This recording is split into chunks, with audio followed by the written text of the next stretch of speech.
The Noble Queen, a Shadow Slave Fanfic. Author NobleQueenBee. Chapter 376-400. Approaching the front gate, Noble got her identification ready. The gatekeeper knew her, of course, but protocol always needed to be followed. After shaking the frozen rain from her umbrella, Noble thrust the documentation into the booth. As Praised opened her mouth to speak, Noble held up one hand. If you are about to say some phrase or nonsensical saying that is going to drive me crazy for the next couple of days until I figure out what it means, please don't. I have had quite enough riddles for today. Praised looked at the master with a strange expression. Her eyes shifted from side to side. I was just going to say hello, Noble. The professor winced. Oh, sorry. Your paperwork is in order. Praise motioned Noble through. Have a wonderful day. Thank you. The professor felt like she had entered an alternate universe. The gatekeeper looked oddly normal, placid even. Had someone taken over Praised's body? Noble quickly examined the other woman's emotional signature and heaved a sigh of relief. You have a good day also, Praised. Sorry for my harshness earlier. You have lasted longer than most. I commend you for that. Praised's smile grew bright. Dipping her head, the professor turned and headed into the compound. But she was not fast enough. The gatekeeper's voice wafted her way as she left. Oh, and Noble. Have a wonderful trip. Noble screamed internally. I almost made it. But she couldn't resist. Maybe it's her flaw. Let's hope the only trip I am taking is to my husband's office. Crossing the grounds with unusual haste, Noble almost missed pausing to look up at her father's statue. The rain had ceased when Noble left the gatehouse, and a coat of half-frozen snow partially obscured his face. This will not do, the professor shook her head. Silently Noble called forth a memory and floated it to the statue's head. Sorry, she whispered as the small hammer tapped against the ice.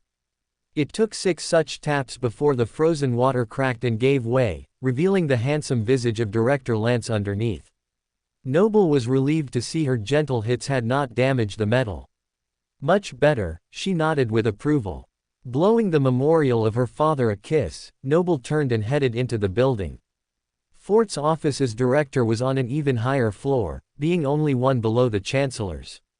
Probably because it makes meeting easier, Noble reasoned. It made sense to have the people who needed to speak most often close together. The elevator opened onto the floor and Noble immediately locked onto her husband. It was a good thing he wasn't trying to hide from her. He was waiting in his office. She knocked lightly on the door before entering. Teddy was sitting up alertly with her hands folded neatly on the table. Hello Master Ma'am, the assistant waved. Creative nickname. Noble grinned at the younger woman. It is always good to see you, Teddy. I'm here because my husband wanted to speak with me. Teddy nodded. I'll let the boss man know you are here, one moment. Teddy spun in her chair and deftly rolled across the tiled floor before knocking on the door to her left. Coming. Fort called. Teddy opened the door. I don't need to come in, I was just trying to let you know that Mrs. Boss is here. Fort rushed toward the door and pulled it closed behind him. I didn't say come in. I said I was coming. The director took one look at his wife and knew that his effort was in vain. His secret was blown. Noble raised one eyebrow at him. How long have you had it? Not long. Fort's smile became strained. I was going to tell you. I am sure that is why you have it here in your office and not in our home. Using her ability, Noble opened the door and floated the trinket into her hands. The professor inspected it with a grim expression. You aren't mad, are you? Fort chewed his lip. Of course I am mad. Noble touched the statue's head and let the head bounce in every direction. They got my nose completely wrong. Fort's shoulders relaxed and a small smile came onto his face. I was thinking the same. That is why I have already commissioned a better copy. What? It was one thing for him to have a single bobbling-headed queen bee with her face, but two. The director continued with a serious nod. The merchandiser is particularly excited about the Helios figurine to accompany it. Every child will want one. Noble rubbed her forehead. Her husband has well and truly gone insane. Did you send for me just to propose Queen Bee merchandise? Oh. Fort's sudden enthusiasm drained as quickly as it came. His face became serious. No, that's not why we are here. Teddy. The director turned his head slightly. The younger woman had made her way back to her desk. I already notified the others. They should be convening across the hall. Convening. There was that word again. This isn't about Crestfall, is it? Noble felt her husband's emotions register slight surprise before he shook his head. No. Is it about Master Yash? No. Ford rubbed the back of his neck. But I do have news on that front. Master Yash's credentials were used to gain access to the archive's files. Those are harder to fake than his appearance. He really was there. That's a shame. Noble pursed her lips. I hope I never see him again. The professor felt for him inside the government building. Her body relaxed when she could not find the enraged emotional signature that she would never forget. It's unlikely that you will see him, at least in the waking world. Yash is no longer in the NQSC. He has decided to move to the Eastern Quadrant. Australia, I believe. What? He's gone. Noble pinched her nose. Did he decide that, or did Saint Cor? I think he and Wake of Ruin had a small falling out over it.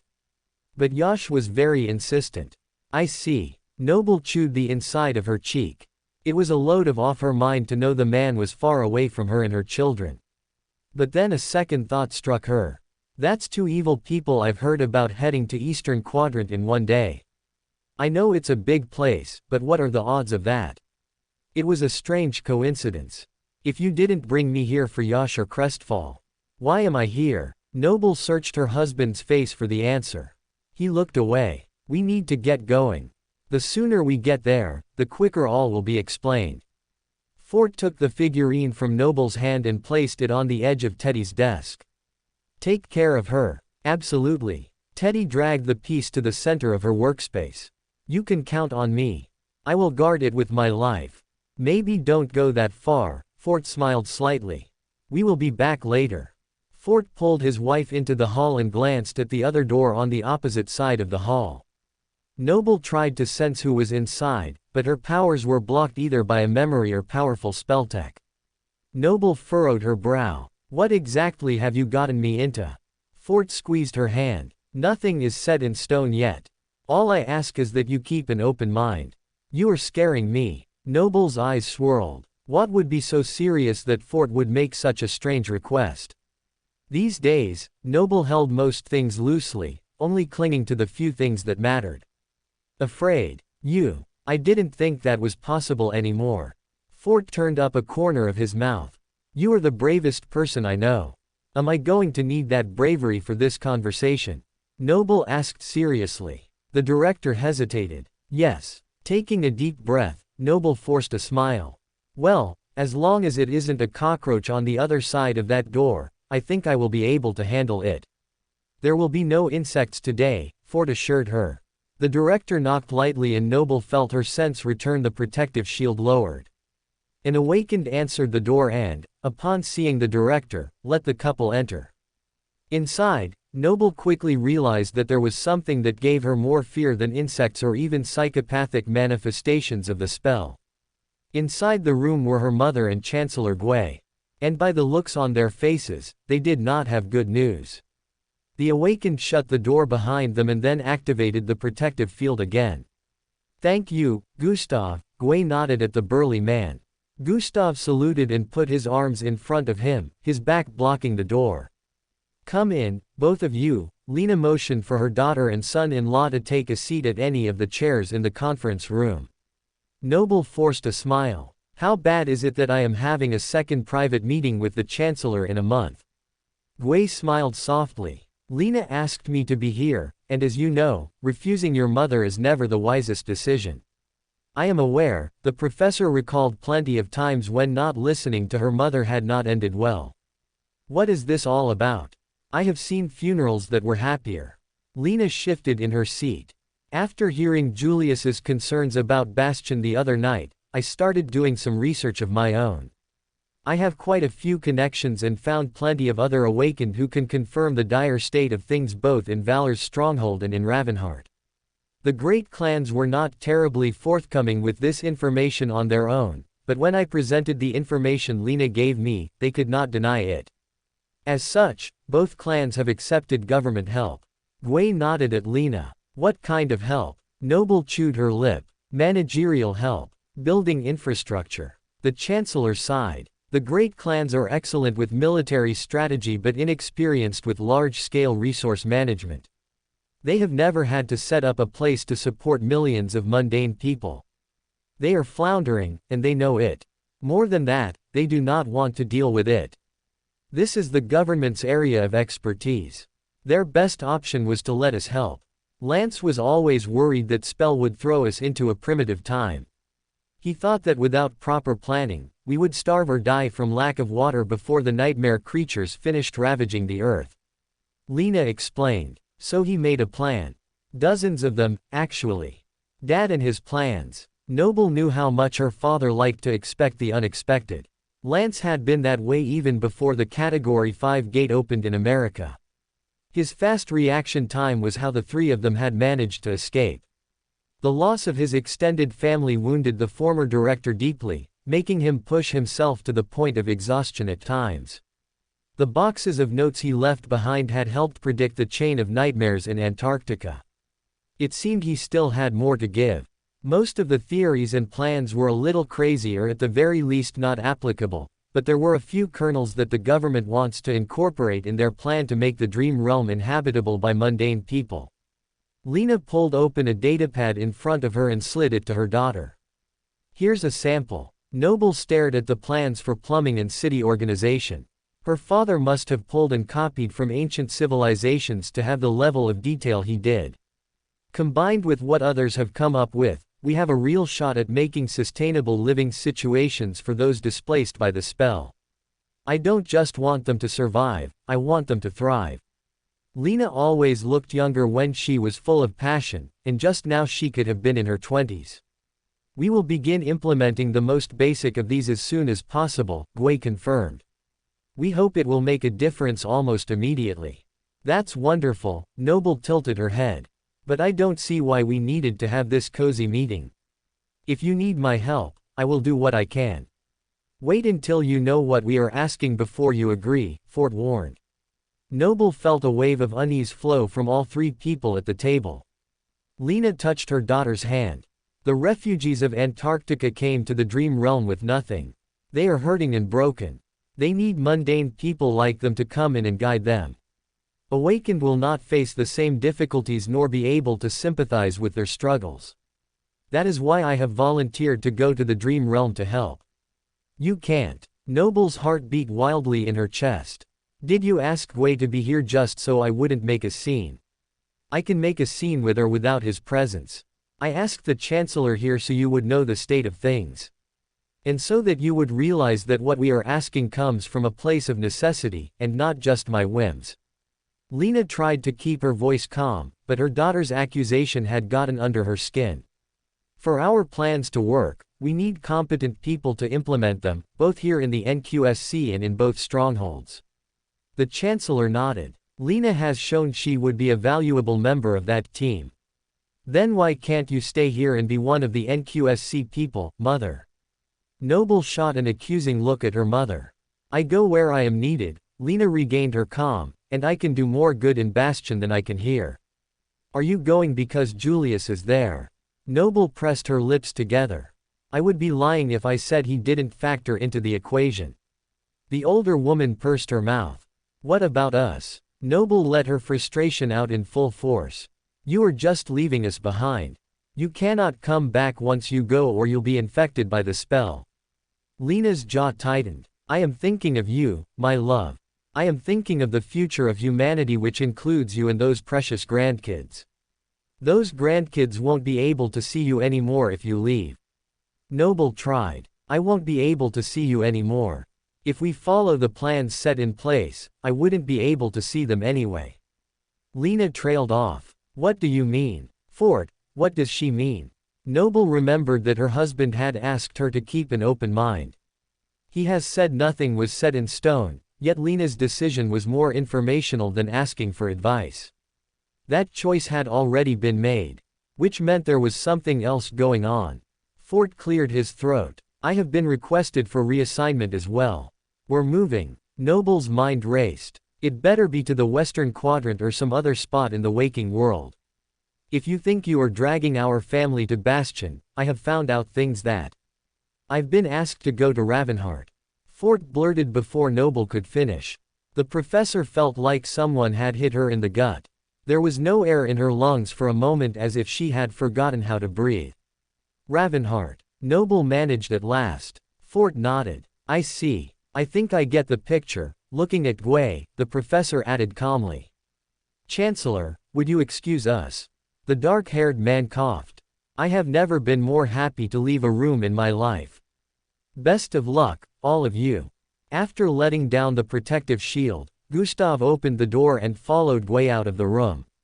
Without the protective array, Noble's scream could be heard clearly in the hallway. Have you both lost your minds? Fort tried, before feeling the pressure in the room suddenly increase. Don't you dare, me. You both not only want to go to the dream realm as mundane people, but you also want to go to two different locations where we will never see each other again. Noble's voice cracked at the end. That is a bit dramatic, dear, Lena stated flatly. I am sure that sooner or later there will be a way to make the dream realm traversable without the risk of infection. Or maybe the sovereigns will find a way to bring everyone safely back without the spell taking hold. When that happens, I will be the first to take advantage, and we will reunite. You can't promise that. Noble shook her head violently. Even if the sovereigns could do something, Noble had seen enough of the great clan's machinations to know that they would not make such conveniences a priority. They might even go so far as to actively stop others from making those strides to keep people under their control. Lena's hard expression softened. You are right, I can't promise that. I cannot promise anything. I don't know the future. I am not a seer. I have no supernatural power. What I do know is that refugees are struggling. I want to be on the team to help them. Lena's gentle voice was worse than if she had shouted back. Noble felt her insides breaking. Then help the refugees here in the NQSC, the professor tried. When the dream gates come here, I imagine most of the homeless refugees will choose to leave also. The older woman explained. I will follow them. But, you cannot go to Bastion. The professor's voice cracked. Why not? Julius is there. It is the most logical place to set up government aid and logistics. Lena held out a finger with each reason. Noble grabbed onto the only fact that she had left in her arsenal. You cannot go because it belongs to Clan Valor. And they are behind Dad's murder. Noble expected a huge emotional response. Outrage. Pain. A change of heart. Lena did react, but the emotional spike was far less than Noble anticipated. How did you find that out? Lena asked quietly. Noble was suddenly aware of her admission. Her eyes darted to the ground. I asked for a copy of the investigation. That pink stone belongs to awakened Harlow. Noble narrowed her gaze. You already knew. Lena pressed her lips together, nodding slowly. I have suspected the great clans for a long time, as you know. When I asked Julius, he knew immediately who that pink stone belonged to. And you knew that she knew. Noble looked helplessly at Fort. The director had not reacted to either of their statements. How could he keep this from her? I told Fort this morning. He had the same concerns you do. Lena interceded on her son-in-law's behalf. That knowledge about Harlow made me hesitate, but in the long run it can also be an opportunity. Noble looked at her mother blankly. She really has lost her mind. What possible opportunity could there be? I cannot prove that Harlow is responsible for Lance's murder. Even if I could, the case is closed. But maybe there are other things she has done. Once the refugees are more settled, I can gather evidence. What happened to it being too dangerous and to leave it alone? Noble balled her fists. If you are happily married, why go and stir up trouble now? Because you and the kids will be safely in Ravenheart under the protection of Clan Song. Lena had always been willing to risk her own life for justice, but had drawn the line at endangering her family. With that obstacle removed and Julius's support, there would be little reason not to do at least a little digging. The professor clenched her jaw. We aren't going to Ravenheart. At least I'm not planning to. Fort told me to keep an open mind, but this. Fort rubbed his head. I have been reassigned to be a liaison to Song. They need someone level-headed to communicate with the Song sisters and, when necessary, maybe even the Queen. It was a great honor to be selected. Even in her anger and frustration, Noble knew how important the position was. She took a deep breath, forcing her eyes to return to their typical blue. While I am happy you are so highly valued, can you not communicate with Song from the NQSC? I could. Indeed, I will have to for the first couple of months, but in the long run, it will be more efficient and effective if I am living among the people whom I am serving. Fort glanced toward the wall with a far-off expression. I meant it when I said nothing was set in stone. I won't go if you aren't certain.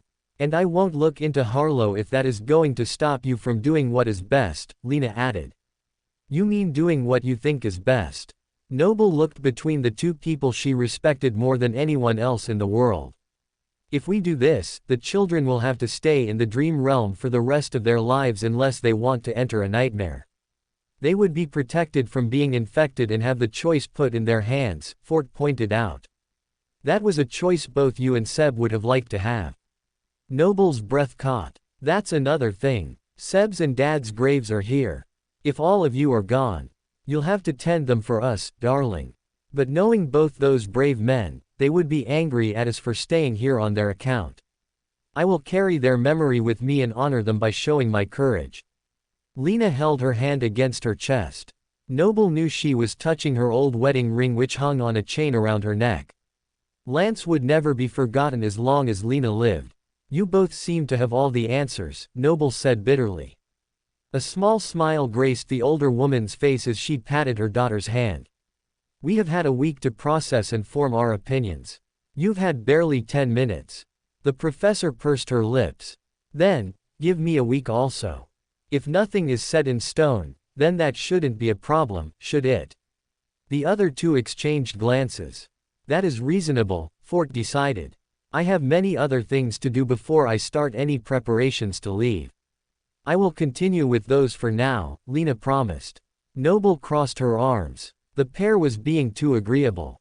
Noble knew they would spend the next week doing everything possible to make her come around to their way of thinking.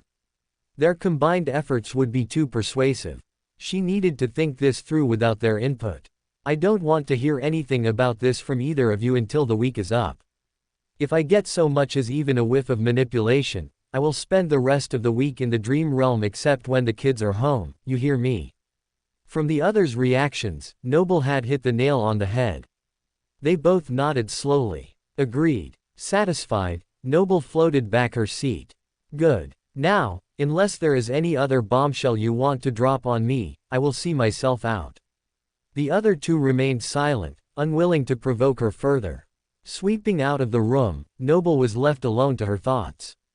They were unpleasant company. Noble wanted to cry. She had given herself a week. A week. That wasn't enough time to decide something as important as where to live for the rest of her life.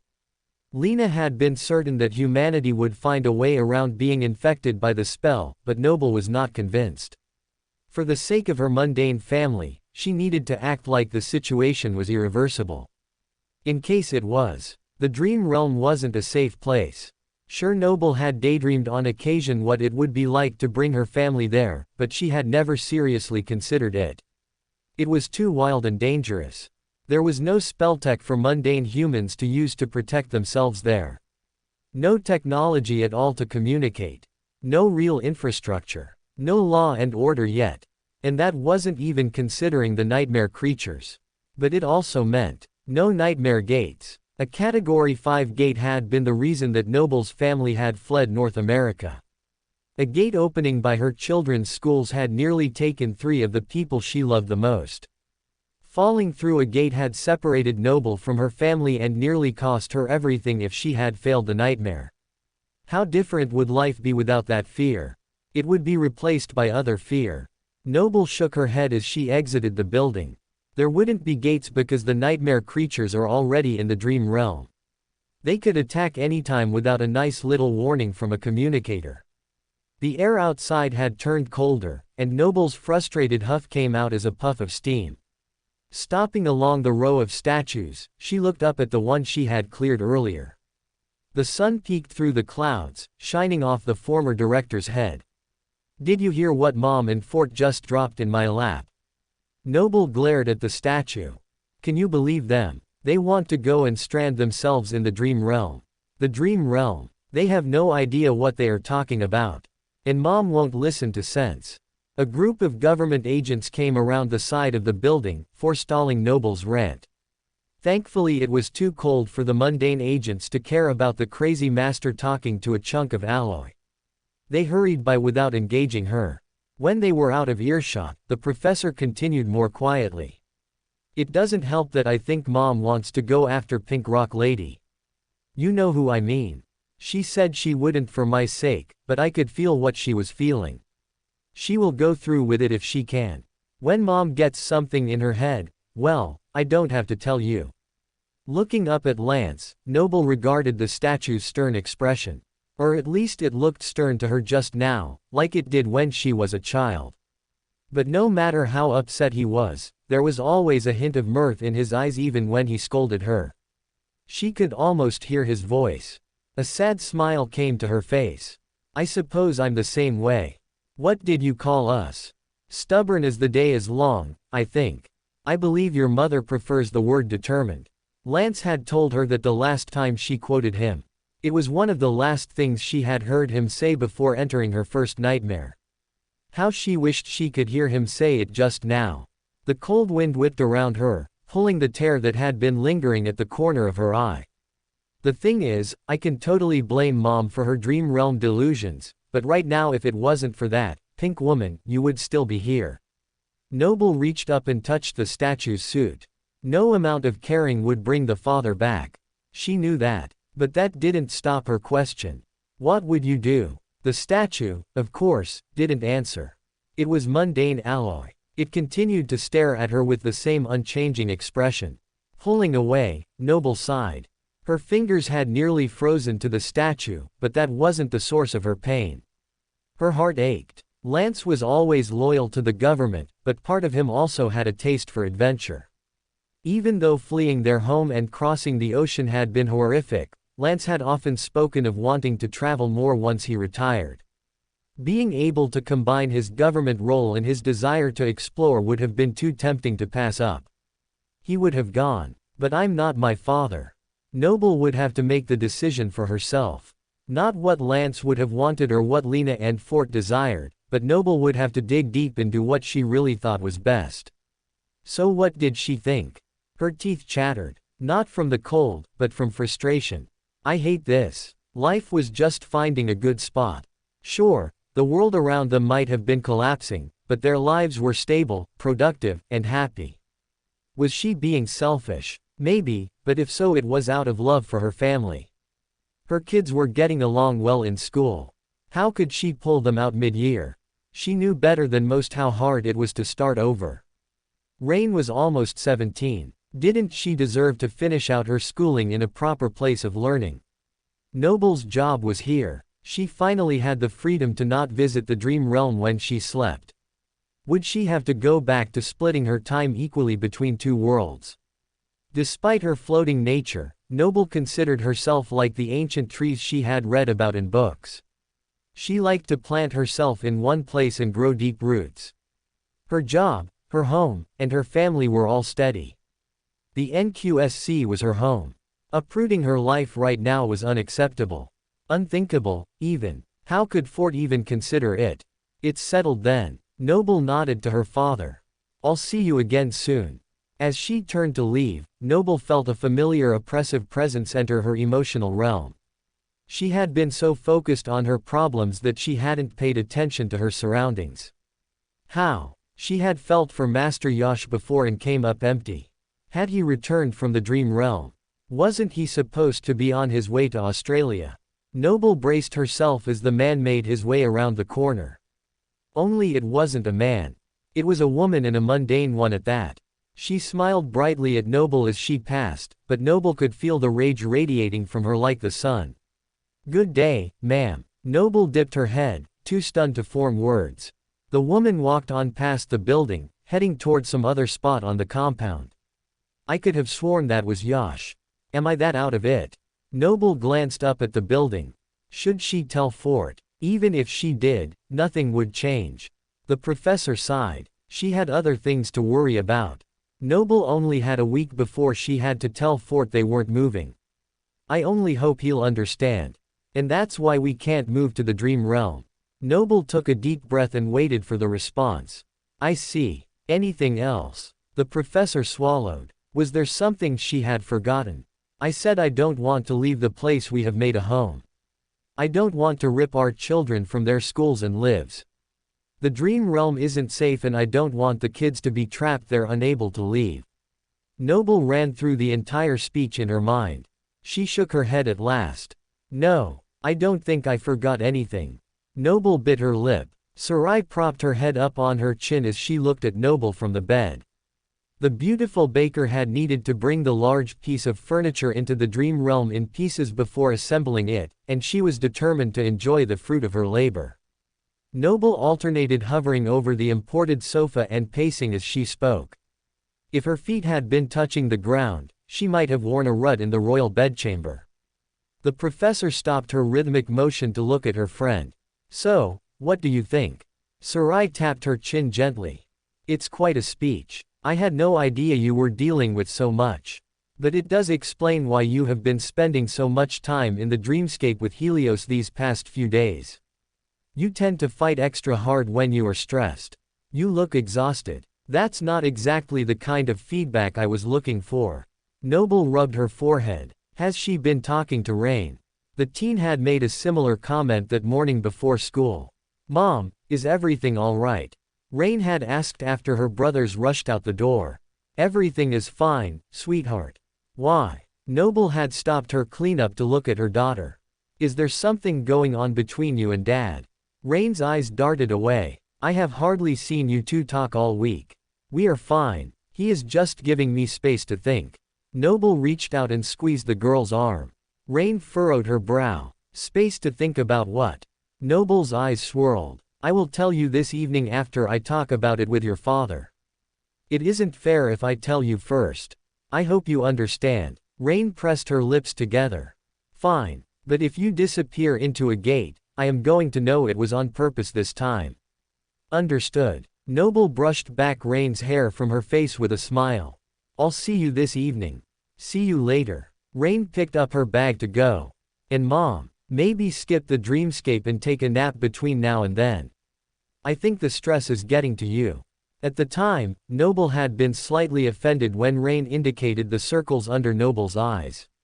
Now a second person had commented on her frantic state. The redhead raised one eyebrow. Am I wrong though? You look like you haven't slept in days. Thanks for that. Noble took a spot next to Sarai on the bed. You aren't wrong. I am stressed. My week is up, and I have to tell Fort tonight that I am not moving to the dream realm with the kids. Sarai sat up and patted her friend's back. You said he would go with your decision. Noble looked helplessly at her friend. What if he decides to go without me? I don't want to lose him again. Fort would never do that to you or the kids. The redhead shook her head. You know that and so do I. Which means you are using that to hide what you really fear. What is the problem? Leaning her head back, Noble stared at the canopy overhead. What if he stays, but he resents me for the choice? I know he wouldn't do it consciously, but that might not stop his mind from wondering about what might have been. If his career takes a bad turn after this, won't that be my fault also? If you think you are doing the right thing, then the other stuff will fall into place, Sarai comforted her. Don't worry too much about what you cannot control and focus on what you can. Such as, Noble had to admit she felt rather unfocused lately. A little guidance from her friend was most welcome. How about this? I will play Fort and make the points I think he will make and you can think of your answers. Sarai offered. Noble narrowed her gaze. I think this may be a clever way of you making your objections without me getting mad at you. Arching her brow, the baker straightened her shoulders indignantly. Do you want my help or not? I do, the professor conceded. Well, Noble. Sarai lowered her voice in a facsimile of Fort's. It was nothing like what Nickel could do, and it made Noble chuckle silently. I see you have been thinking about this a lot. I have a few concerns about your assumptions. Proceed. Noble motioned for her faux husband to continue. You are worried about our children's education, but haven't you raised them to be world changers? Maybe you just didn't know which world you meant. Aren't the skills they would learn forging a new civilization just as valuable as getting an A on a test? Those kids are resilient. They will shine anywhere they go. I don't like this game anymore, Noble mumbled. Sarai ignored her. As for our home, sure we have lived there for many years and we are comfortable, but is there any growth in comfort? And if we aren't growing as people, what are we doing? Dying. Noble had heard Sarai say the expression before, and though she didn't like it, there was a small amount of truth in the words. You also said that you are worried about the dream realm being unsafe. When was the last time you heard about Ravenheart being seriously attacked? Kisong and her daughters have eradicated all the biggest horrors. I would argue that it is safer than the NQSC, where gates can pop up unannounced in your living room or on your train ride home. That's a low blow. Noble crossed her arms. You think I haven't considered that? Sarai nodded slowly. I am sure you have. And if I may address your biggest concern, being trapped in the dream realm. Sarai looked at Noble seriously, her voice returning to normal. I know I'm young, but from my point of view, we are already trapped. The spell is now taking people from outside of the normal range.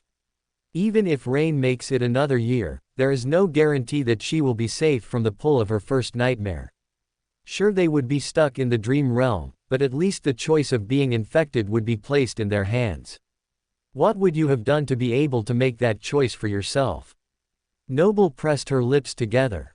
Is that you or Fort speaking? It would be both, I assume. Sarai brushed back her red hair unapologetically. Then I hate you both. Noble held no malice in her voice. The baker grinned. For making you think. Yes. Noble dropped her hands in her lap. I love you too. Sarai hugged her friend from the side. Noble floated closer. Okay, faux fort. What about Crestfall? I cannot go to Ravenheart because I would leave the best friend in the world behind in the citadel we helped found. Sarai furrowed her brow. That is the biggest problem you have listed by far. But the solution is simple. I'm surprised you didn't think of it before. Noble leaned forward, curious what the baker would say. As usual, Sarai surprised her. I'll go with you. Sarai's eyes sparkled. What? No. Why? Noble nearly floated off the bed in shock. The baker shrugged. Why not? You and Nickel were my only ties here, and he is gone. And if I want to open a bakery, a bigger city would be more successful than a military outpost. I have found many soldiers don't appreciate frilly delicacies that the legacies might. No. I'm not going to Ravenheart and neither are you. Instead of confirming her decision, Sarai had muddied the water with her offer and advice. Noble had already considered all that Sarai had said, but hearing it all put together so concisely was a shock to her system. I need to clear my head before I head home. Noble rose from the bed. I'm going for a walk. I don't suppose you want any company. Sarai lay down on the bed. Ah well, I will rest here until you get back, I guess.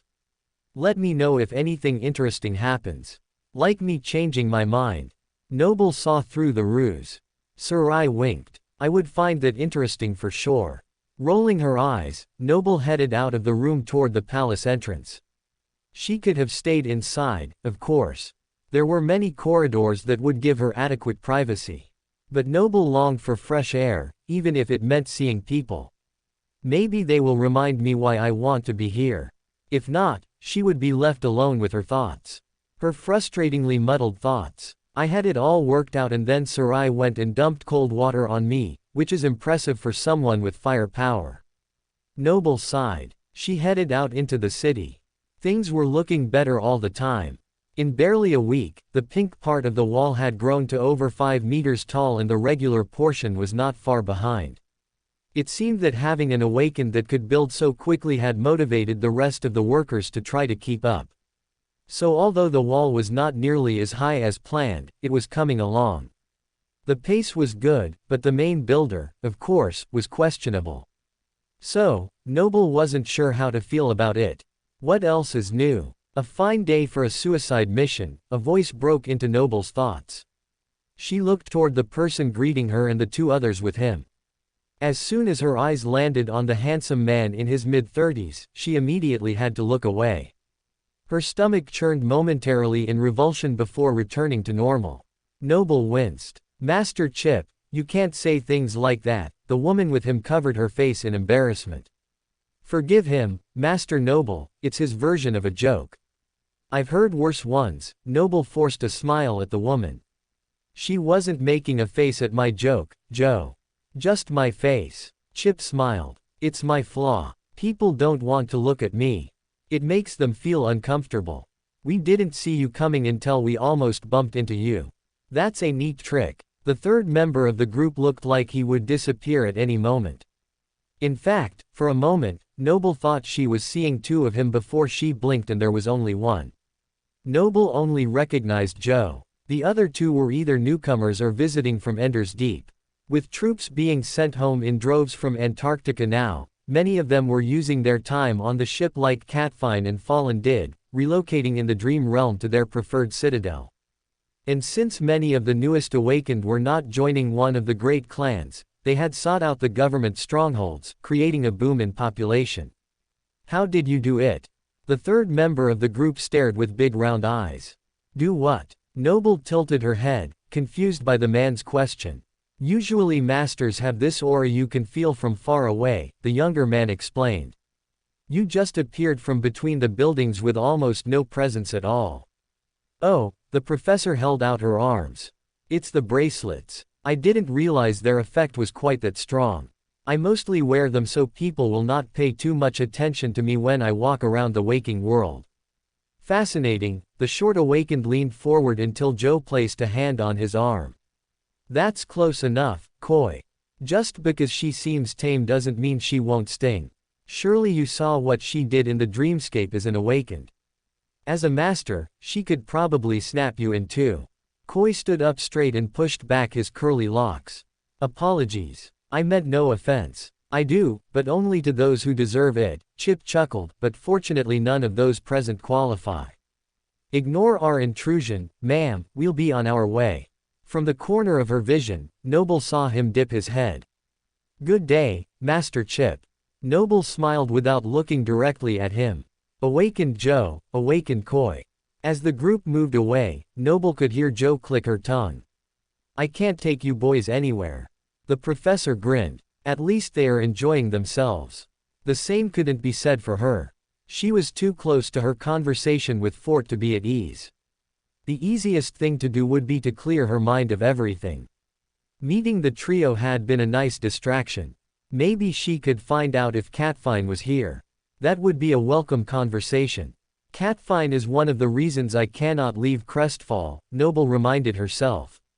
"And by extension, I cannot go to Ravenheart." It didn't matter that the two had seen each other a grand total of twice since she had arrived at the Citadel. That was something Noble couldn't give up. After asking a few people, Noble was directed toward the city center. As she came close, the professor locked onto the emotional signature of the woman she was looking for, but when she reached the plaza, Catfine had already moved on. Noble was replotting her course when a woman called out to her from beside the large fountain. "You seem in quite a hurry. Is there something I can help you find?"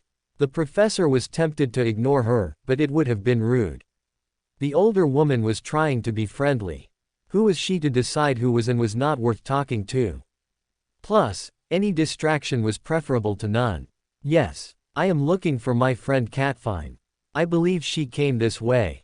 A gorgeous brunette with a knack for finding where things go. The woman asked with an amused grin.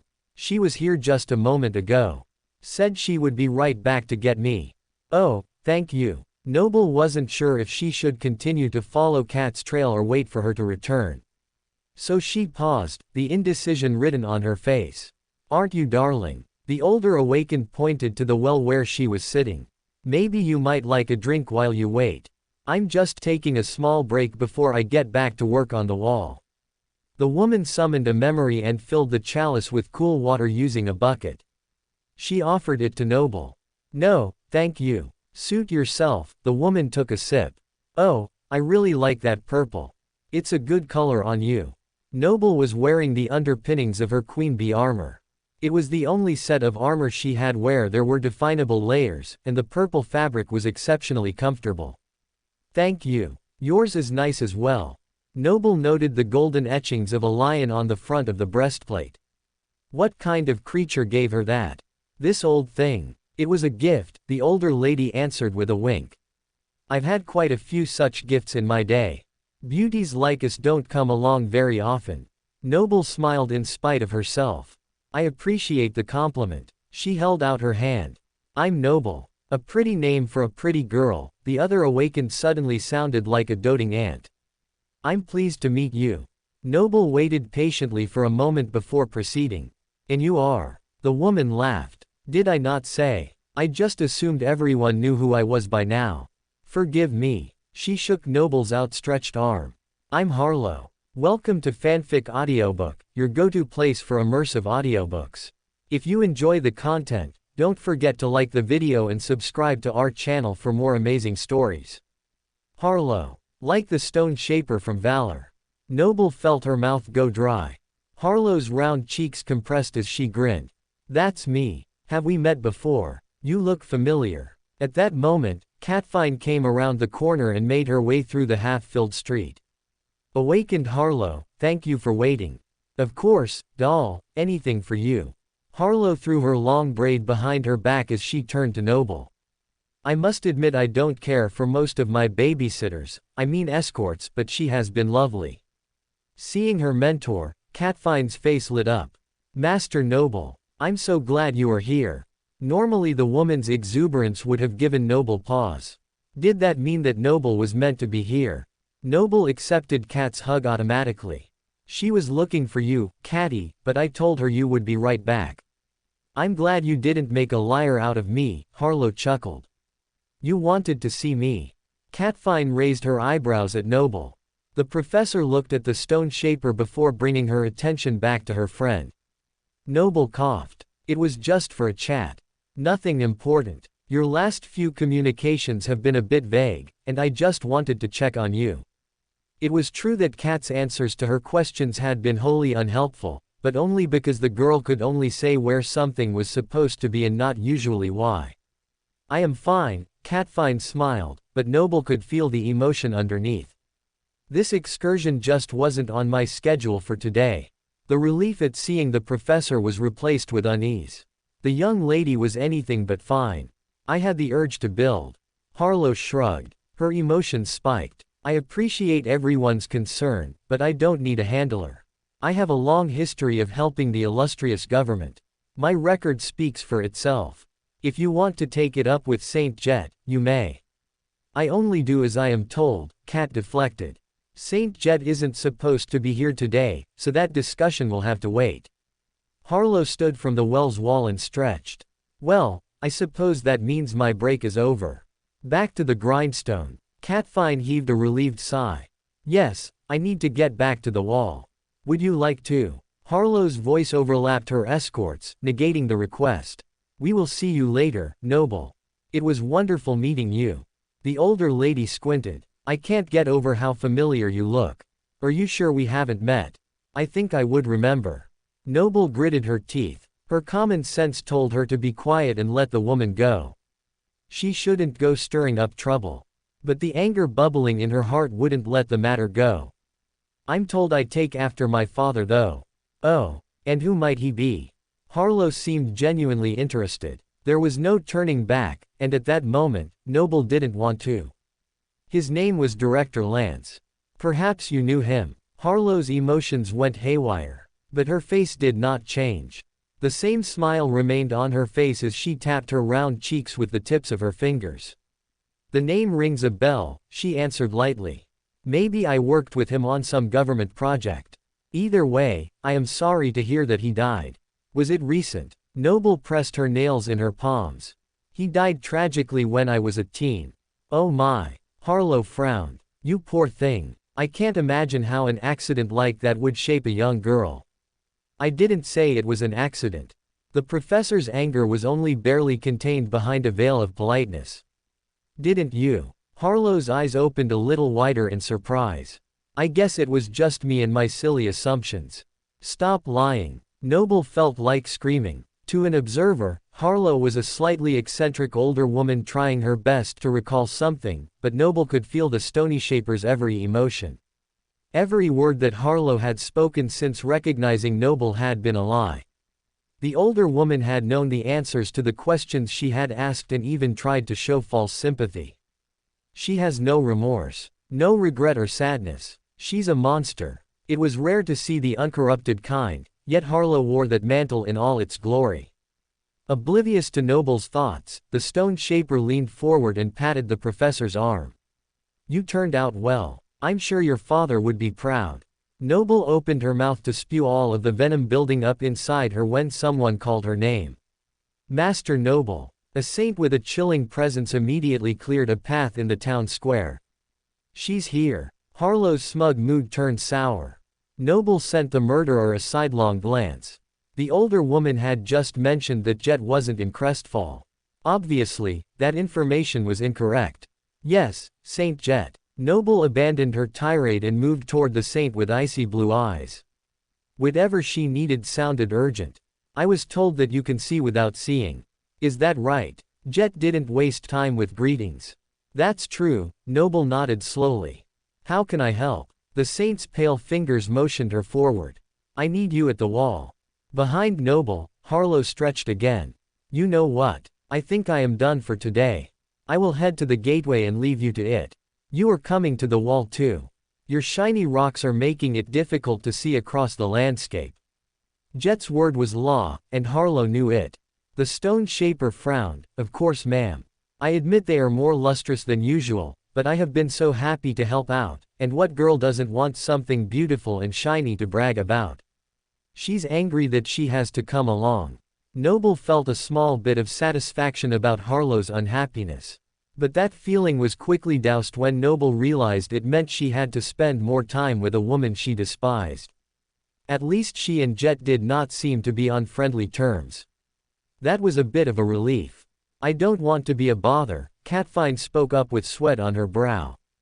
But we need to get to the wall. Now. The others didn't question the young woman's intuition. They all hurried to the protective barrier around Crestfall. Although not completed, the wall did stretch in a semicircle around the city. The cliff face completed the city's protection, but eventually, there were plans to enclose it as well. Just not today. The group followed Jet toward a set of stairs. They too were temporary until more permanent ones could be put in place. At the top of the roughly finished wall, Hamish stood where the regular stone met the pinkish mass of rock. Work had stopped and those on the wall were staring out at the barren horizon. The red-headed man searched fruitlessly, his frown deepening with every passing moment. Something is out there, he said when they were close enough to hear him. I can sense it. What do you sense? Noble prodded. Hamish turned to her, his expression bleak. The same thing I always sense. Blood. The general feeling of unease had halted work on the wall. Those up there stared out, trying to discern the source of the disturbance.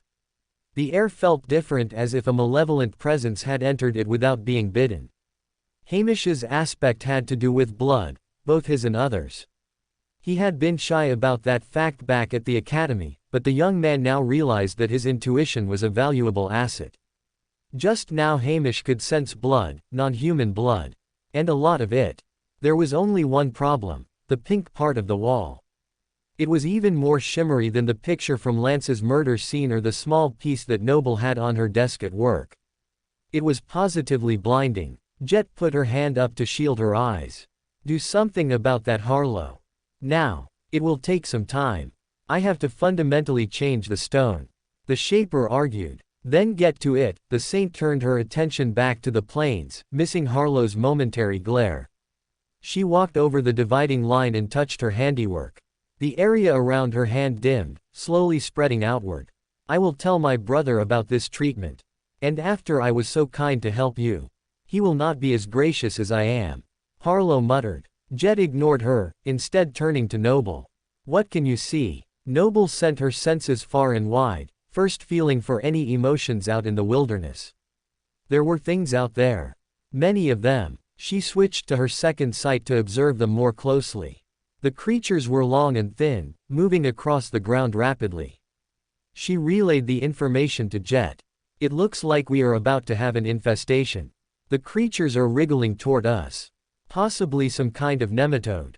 The icy saint cursed. Send the signal, Jet ordered a sentry. Every awakened to the wall. A horn was blown, and for a moment Noble felt a wave of nostalgia. Big or small, they were about to go into battle. I thought the government and the Queen of Worms were on good terms. Why would she send her pathetic minions after you? Harlow snipped in a sugary sweet tone. Watch how you talk. The first troop coming up the stairs challenged her. You don't get to be disrespectful here even if it is government territory. Chip, stay out of it, Joe chided him. We are reporting for duty. The awakened woman glanced between Jet and Noble, looking for instructions. She and Koi, who was beside her, saluted properly while the disgruntled master continued to glare at Harlow. We have a horde incoming. Jet told them and the others beginning to gather. Noble focused on the creatures' movements. They were undulating side to side, not inching up and down. Correction. I believe they are snakes, not worms, she added so that everyone could hear. Gear up to defend the wall. We can't let some pesky reptiles ruin our nice new settlement. Jet wore a crooked smile, and the people around her snapped into action. Word quickly spread. By the time the creatures grew near, Sarai was on the wall as well. Snakes, Noble said simply. Thousands of them. Sarai squinted. Why can't we see them? Either they have a method to cloak themselves or they are the color of the ground. Noble couldn't say for sure which. The pink stone was becoming less of an issue for those perched on the regular white stone, but those on the pink marble were still struggling against the sheen. Faster, Harlow, we don't have time. Jet screamed down the wall. The Shaper rolled her eyes.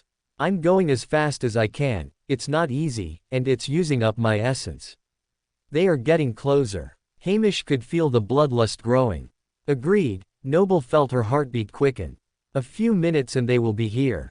Be ready, Jet sent the order down the battle line. Icy vapor came off of her body, forming a deadly scythe. The world around them felt suddenly colder as if all the heat had been pulled into the dastardly blade. Being the foremost expert on memories, Noble had heard about the soulbound legacy relic from people who wanted her opinion on it. What opinion was there to have? It was astoundingly cool. On her mark, all manner of weapons were pulled from their wielder's soul seas. Joe brandished a spiked club and shield while Chip gripped a Kama Yari tightly. Though Noble couldn't look directly at him, the master's face changed, his nose becoming unusually long while his eyes disappeared almost completely.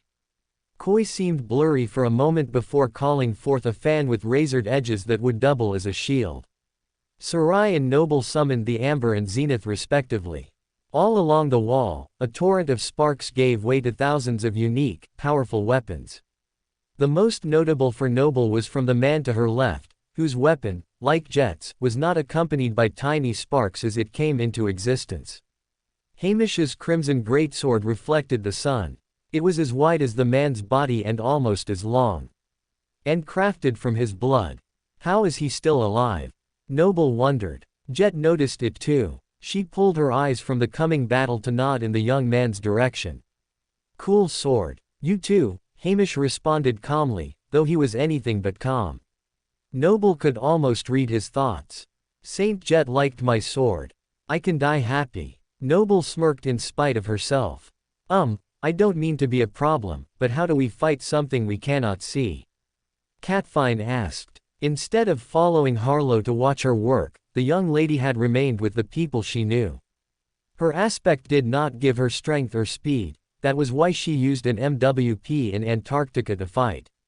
Unfortunately, that spelltech did not work in the dream realm. How close are they? Jet asked the floating master.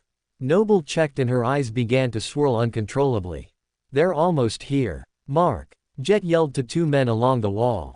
Now. The first man blew up the dust of the plane while the second pulled moisture from the air. The result at the base of the wall was a thin layer of mud for the creatures to pass through. Caked in dirt, the snakes suddenly became visible. Even though Noble had seen them with her second sight, seeing their bodies with her regular vision still made her heart clench. Why'd it have to be snakes? Seeing their element of surprise lost, the reptilian monsters no longer tried to hide. All at once thousands upon thousands of serpents revealed their sleek bodies in the afternoon sun. The action was so perfectly coordinated that it was like the creatures were sharing one brain. Or one master. Noble's blood ran cold. On the horizon, beyond where Noble could use her second sight, a figure cut the blue sky with its hideous profile. Suddenly the coordination of the serpents made sense. They were being controlled. And their boss was intent on one thing. Annihilation of all human life in the Citadel. A corrupted titan. That's a corrupted titan. Someone screamed. The words hung in the air like a death sentence. Because for most of them, it was. A moment later, the first casualty was claimed. Before anyone could react, the foremost snake breached the wall, unhinged his massive jaw, and snapped it around Koi's body. The creature gulped. Koi's head was gone. The titan appearing on the horizon drew the attention of those on the wall, but only for a split second. However, that was long enough. One of the serpents surged ahead of the others and, ignoring the laws of gravity, adhered to the wall, slithering up it at breakneck speed. It seized the moment of distraction to consume its first victim. Koi. Jo saw her companion's head disappear without so much as a sound. Pushing back her shock, the woman sliced her blade through the air and chopped off the snake's head to even the score.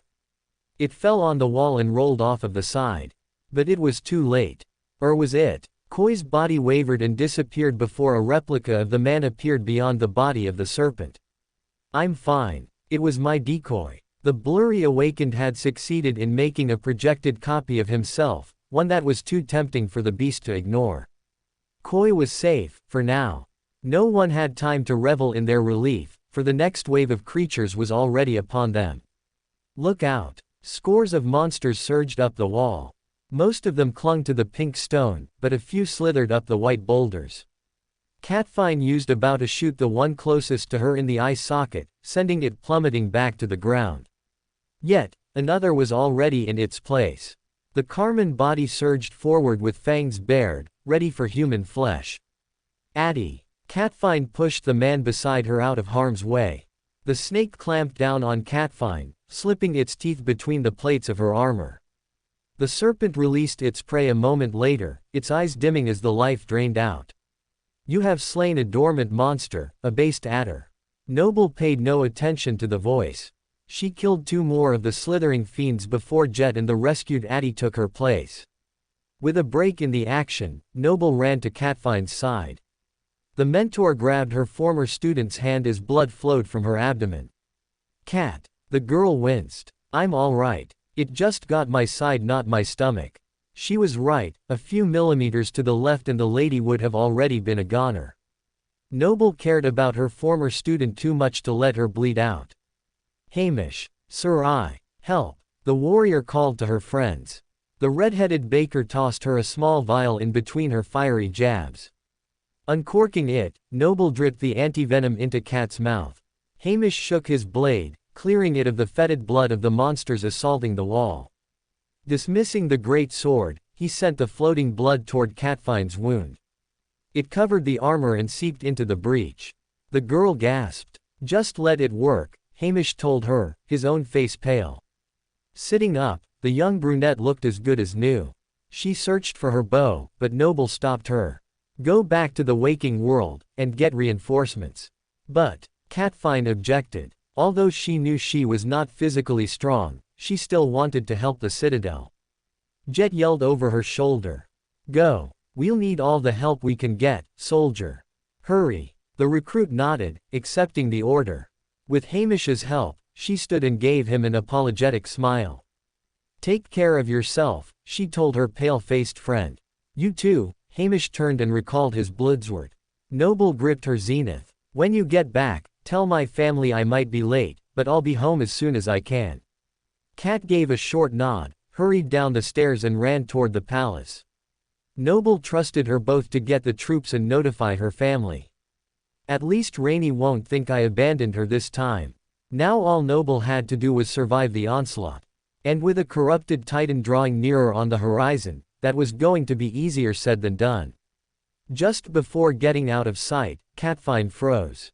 "You have to get behind it," she yelled to Noble. "What?" The professor could barely hear her over the battle. "That is where you are supposed to be. Behind it." Catfine didn't wait for an answer. She slipped down a side street to make it back as soon as possible. "What am I supposed to get behind?" "The wall. I need to be in front of it."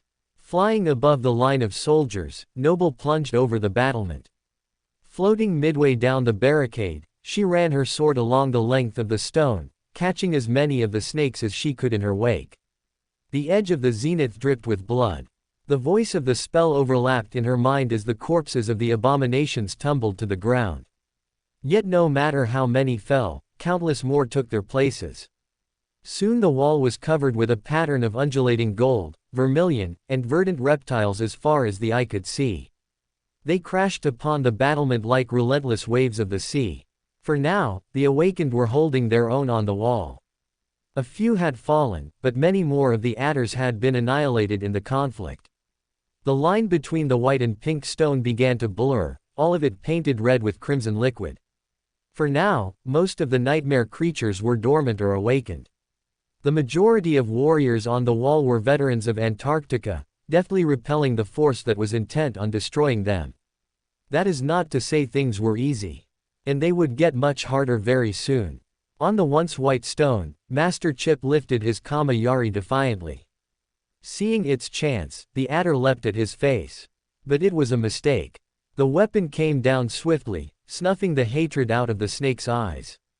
The serpent fell to the ground still wriggling. What the? Without warning, a brood of tiny vipers escaped from the creature's belly. The little creatures looked like worms compared to their mother, but they were no less bloodthirsty. They spread along the citadel's wall looking for any crack to breach. Koi smashed the pests with his boots in a dangerous dance as he continued to tangle with a larger serpent bearing down on his head. The game of high and low would only end in death, and Koi fought against that death being his. Beside him, Joe cried out. Koi looked over and spotted the woman gripping her ankle. One of the fangs had dug through the ankle joint of her armor, and the small abomination pumped the entirety of its venom into her body before being cast aside. Lowering her foot, the beautiful warrior fell to one knee, her face growing pale. All around Joe, flames enveloped the floor, devouring the snakes while leaving the humans untouched. The tiny creatures hissed before turning to ash. When Master Sarai's fire cleared, Chip rushed to prop up Joe before she collapsed completely. His weapon clattered to the ground. As the next snake came over the wall, it was met from behind with Bee's baleful blade, severing the spine and buying Chip precious time. The infuriated master passed Joe to the third member of their cohort. "Get her out of here," Chip ordered Koi. "Get her help." Koi obeyed without question, falling back behind the line with the injured woman in tow. Joe limped away, leaning heavily on her comrade as they hurried down the stairs in search of a healer. A spark lit in Chip's eyes. His face transformed again to make his eyes large as his nose became abnormally small. "Blasted asps," he cried. Lifting his weapon from the bloodied ground, he used his enhanced vision and shouted to the sky. "I swear to the beast god, the next legless lizard that tries to munch one of my squad, I will turn them and all of their siblings into a hat." It would be a difficult vow to keep, but Chip would have many opportunities to try. The battle was only beginning. The fight on the wall of Crestfall had begun. Noble had a unique vantage point of the battlefield. As far as she could tell, the Dreamscape champion was the only one among the awakened that could fly. She could see all of the carnage in its full glory, whether or not she wanted to. Awakened were fighting for their lives against the tricolored mass of reptilian skin and teeth. Some were faring better than others. One archer's head had transformed into that of a bear, making him able to fight long range with his bow and up close with his teeth. Beside him, a man with an aspect that made him unusually flexible was outmaneuvering the sinister serpents, but for how long? Noble took it all in. The wall, the horde of creatures, the army of humanity determined to push back impending doom. It was like getting a morbid peek at Antarctica, only there was no sovereign to swoop in and save the day. Unless Catfind could quickly locate Wake of Ruin, there would only be one saint among the troops today. And while Soul Reaper was among the most powerful saints in the world, would she alone be enough? Or would Crestfall finally be demolished once and for all under the pressure of the coming Titan? Noble was fairly certain she could escape. The snakes were not made for aerial combat. She could fly away, taking Sarai and Hamish with her to safety. Over long distances, 2 to 3 people were her cargo limit, and they would have to go far to find another gateway if both Crestfall and Ender's Deep collapsed. But Noble would not abandon the others to the coming fate. Her only option was to fight alongside them, support Jet, and hope it would be enough. Speaking of support, after wetting her blade with another line of serpentine blood, Noble flew to the open side of the citadel and glanced into the valley. Ender's Deep was mostly empty, the soldiers there had heeded the call, and the few people left were preparing to barricade the second citadel in case the first was breached. While the action made sense, Noble sensed the effort would be fruitless. There were too many sizes of serpents and too many cracks in the broken ground for a blockade to slow down the minions of the Titan. Perhaps it would buy enough time for a few to escape their fate. Noble hoped they would never need to find out. That led her to the more pressing matter. The Titan looming in the distance. A corrupted Titan. She hadn't even known who made the claim, but it was made with such certainty that Noble did not doubt it. How in 2 worlds were they supposed to defeat something like that? A burst of fire from the wall alerted Noble to Sarai's presence. Locking onto her friend's emotional signature, the Flying Master swooped down to back up her friend. Noble pierced the skull of a red beast before reversing her hold and taking out the yellow monster behind it. The action was smooth and almost effortless. Noble forced the bodies off of the wall to give the fighters more space. A pile of dead corpses was beginning to form at the base of the wall, making it even easier for the next in line to climb over the bodies and scale the barricade. If this kept up, there would soon be a ramp of dead flesh for the Titan to easily cross. Something needed to be done. We need a fire line. Sarai yelled while her spear pierced the side of a verdant beast. The amber quickly turned the creature to ash. A fire line. Can you do that? Noble was able to gut a larger monster before smashing on one of its tiny brethren with her gauntlet. The smaller one looked newly hatched, but Noble could show no mercy. Keeping the zenith at the ready, Noble used her free hand to slip half of a memory behind her ear. The second half of the other's voice was passed to Sarai after she threw another intruder from the citadel's fortifications. "Get me to the ground and I will set them aflame," Sarai told her confidently. The floating woman shook her head as she wiped sweat from her brow. "I'm not leaving you down there. I'm going with you." Together, the 2 women tumbled over the wall and headed toward the ground. They barreled through the snakes attached to the vertical surface, creating a wake of destruction as they descended.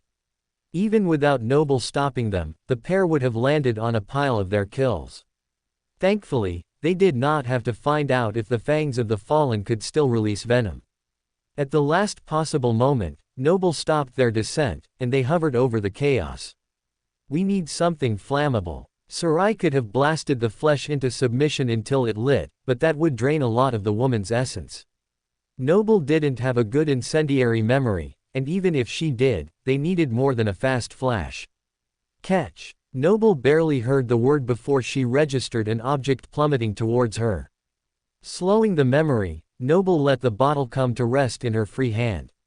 What is it? Above, Master Chip had already returned to slaying creatures. He would not be providing any more information on what he had thrown. Uncorking the bottle, Noble's nose wrinkled. The acrid smell was worse than the fetid blood of the dying beasts.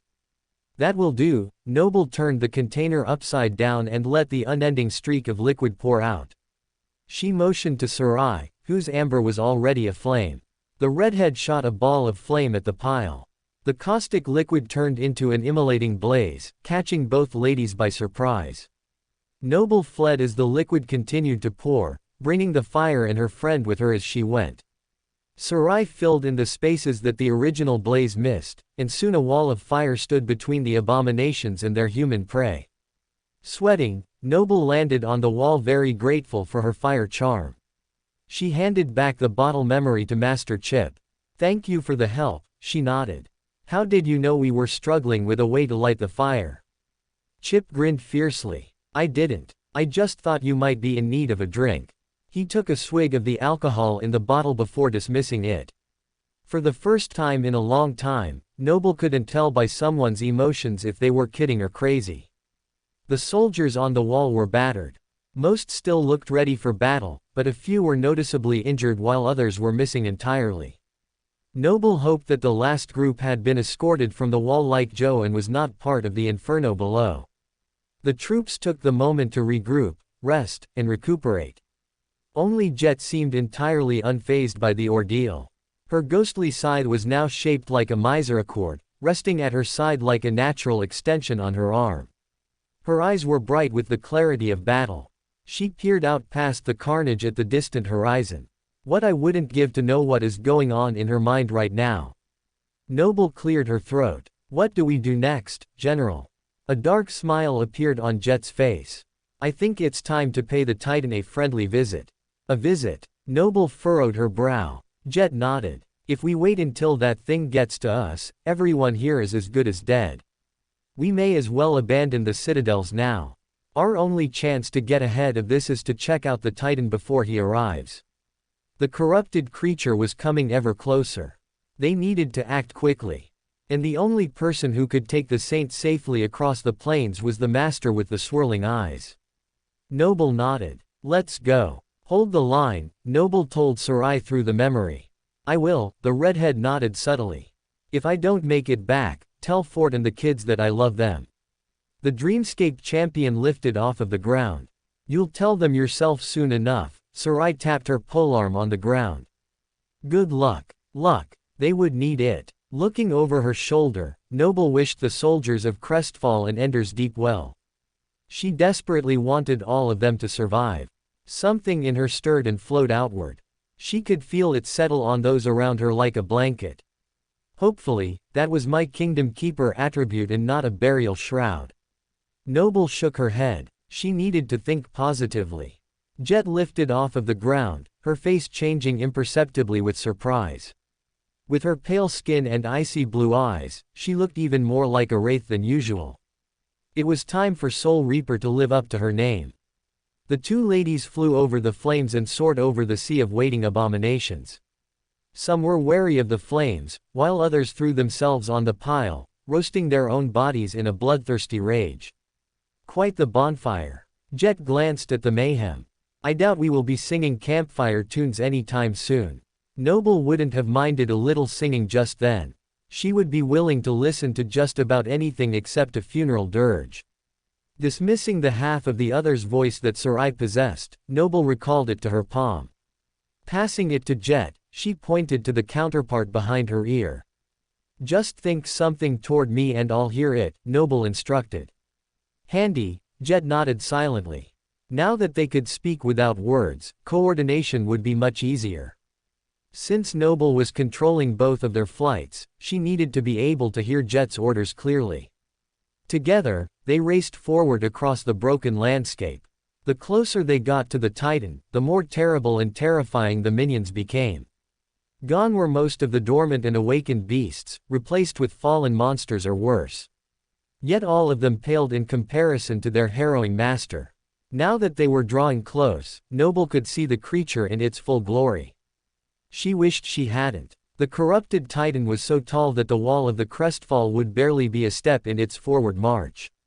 Unlike its countless servants, the scaly monster had 16 arms and legs. Its colossal body held 6 swiveling heads on its wide shoulders and a stocky tail tucked underneath its hips. 6 sets of eyes. 6 sets of fangs. Why did any creature need more than one head? At least the monster was only using 2 of its legs to lumber forward. The rest waved wildly as they jutted out from the Titan's upright body. It looks like a hydra, Jet's voice entered Noble's consciousness. The professor had heard of the mythical creature. What she recalled made her shiver. When one of its heads was cut off, another 2 took its place. That was not an appealing proposition. Stealing her nerves, Noble responded evenly. Soon enough they will have another thing in common. They'll both be non-existent. Jet smirked. I like the way you think. Let's make it happen. It took another couple of minutes for the ladies and their foe to close the distance between them. In that time, Noble gathered as much information as she could. There was no doubt that the Hydra was immensely powerful. Noble was positive she had never seen anything so massive or strong in her life. It was more than twice the size of the Lord of the Mountain and could have picked the bloom of doubt like a pansy. How could something so large even exist? More importantly, how could it be defeated? The only mercy was that the creature did not seem to be in any hurry. If it had used the power of all of its arms and legs, it would have undoubtedly reached the citadel by now. Instead, it caused a small earthquake with each of its gargantuan steps. Noble searched for any weak point. The 6 heads swayed on long necks, preventing anything from escaping its notice. The body itself was made of viridian scales. Each plate was bigger than Noble's body and tougher than any alloy. Any awakened would kill to have armor made from a piece of that hide, assuming the Hydra didn't manage to kill them first. Each of its arms and legs was a powerhouse of its own. Like the head, they could sway in any direction and did not seem bound by the laws that joints would normally impose. The end of each limb had 6 taloned fingers sharp enough to rip even the strongest human in two. Noble was quite sure that a single hit from any of them would be the end of her. There was only one solution.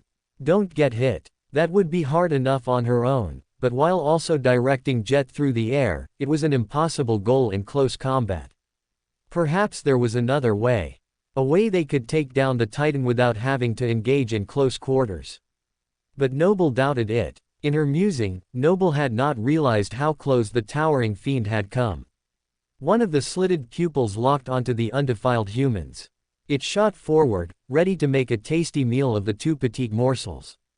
Watch out. Rather than rely on her floating ability, Noble took hold of Jet's arm and pulled them both toward the ground. Noble felt the wind of the Hydra's jaw snapping shut, and her breath caught. It had been too close. They stopped short of the ground and went wide, avoiding the arms and legs of the ferocious monster. Thankfully, the promise of thousands of human souls in the citadel was too tempting to stop for the missed meal. The Titan continued forward without pause. A moment later, they were staring at the scaly spine of the behemoth as he left them behind.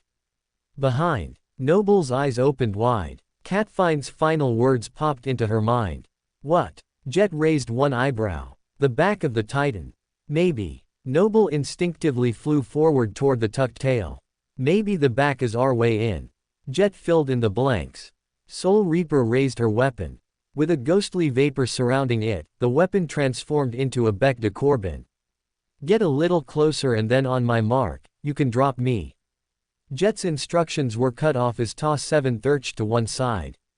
From between the Titan's legs, the tail suddenly shot out of its hiding place and whipped toward them. Noble's face paled. The thing coming toward them wasn't a tail at all. It was the 7th head. The 7th head. Instead of a normal tail like any other nightmare creature, the Hydra had to go and have an extra head attached to its rear. Of course, there was a 7th head. Why have 6 when 7 will do the trick? Noble's assumption almost cost herself and the Saint their lives. It was only the sudden surge of rage from the Hydra's back end that had alerted Noble to the danger in time.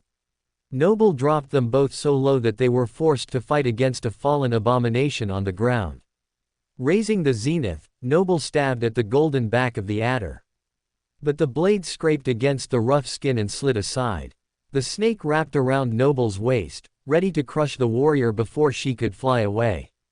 Noble braced herself. A chill filled the air and Jet's deadly scythe swept through the serpent's neck without hammering its skin. The snake went limp. The sudden pressure around Noble was released, and she lifted into the air with Jet in tow. Thank you. There was no time for more. They had a Titan to catch. Chasing after the Hydra, Noble calculated how long it would take for the creature to reach the citadel's wall.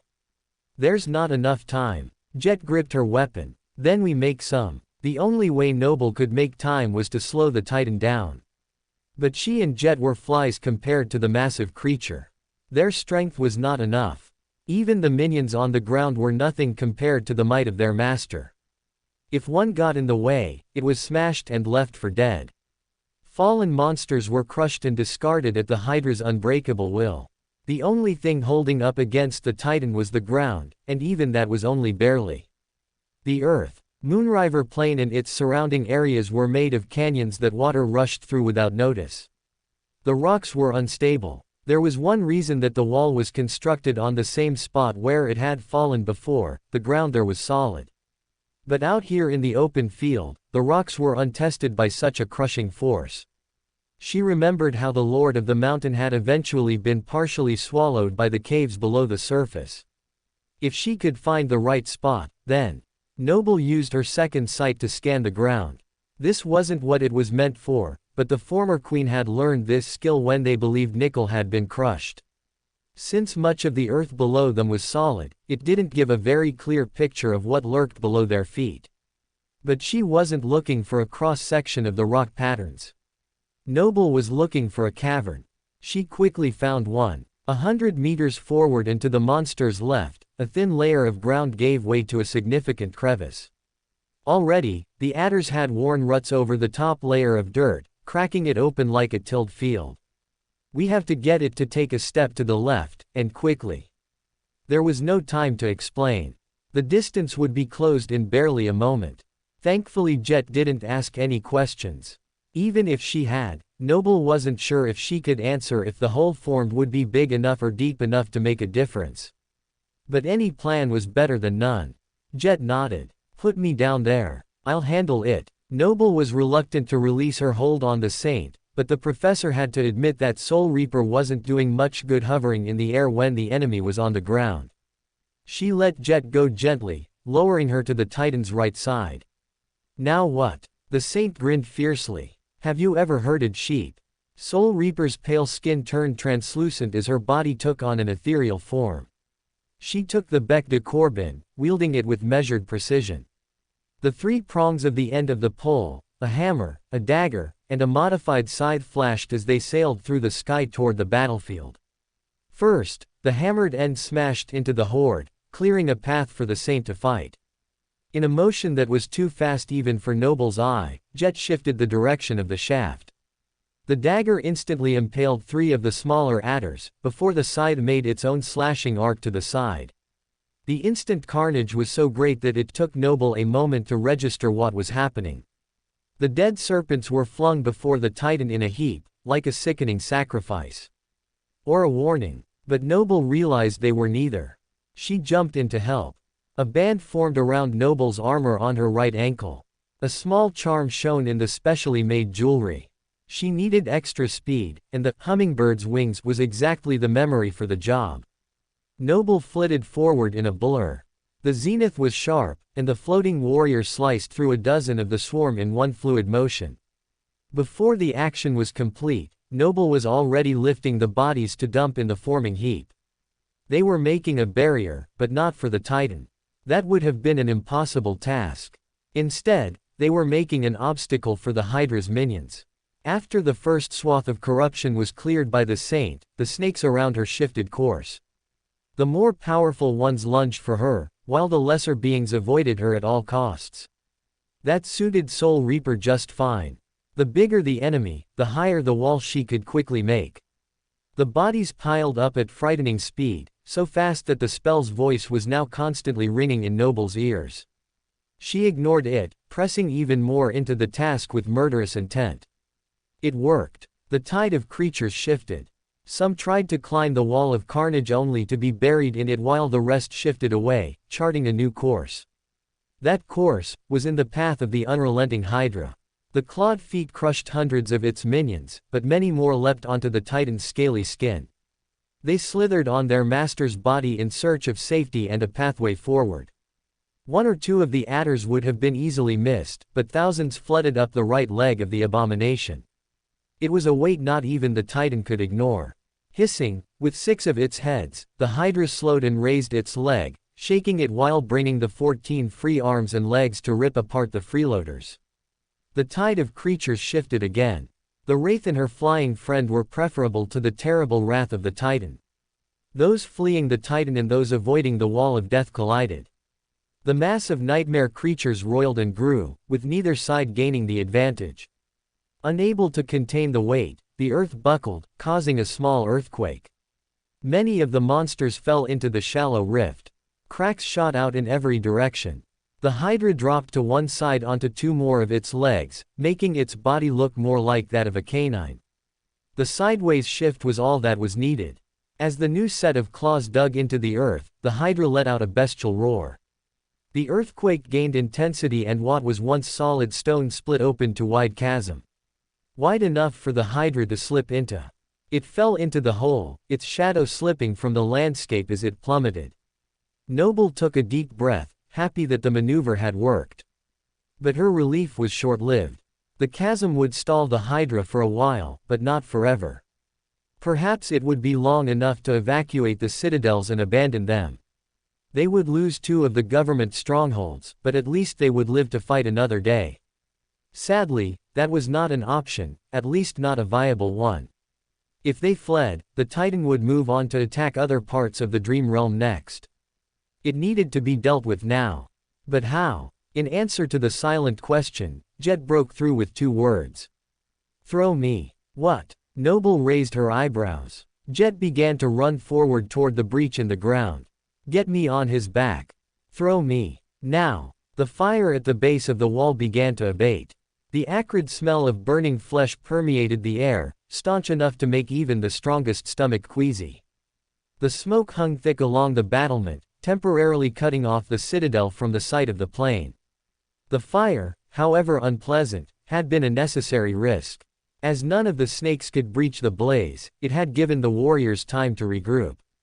The injured and dead were removed from the wall, and those still able to fight formed into makeshift cohorts with assigned leaders.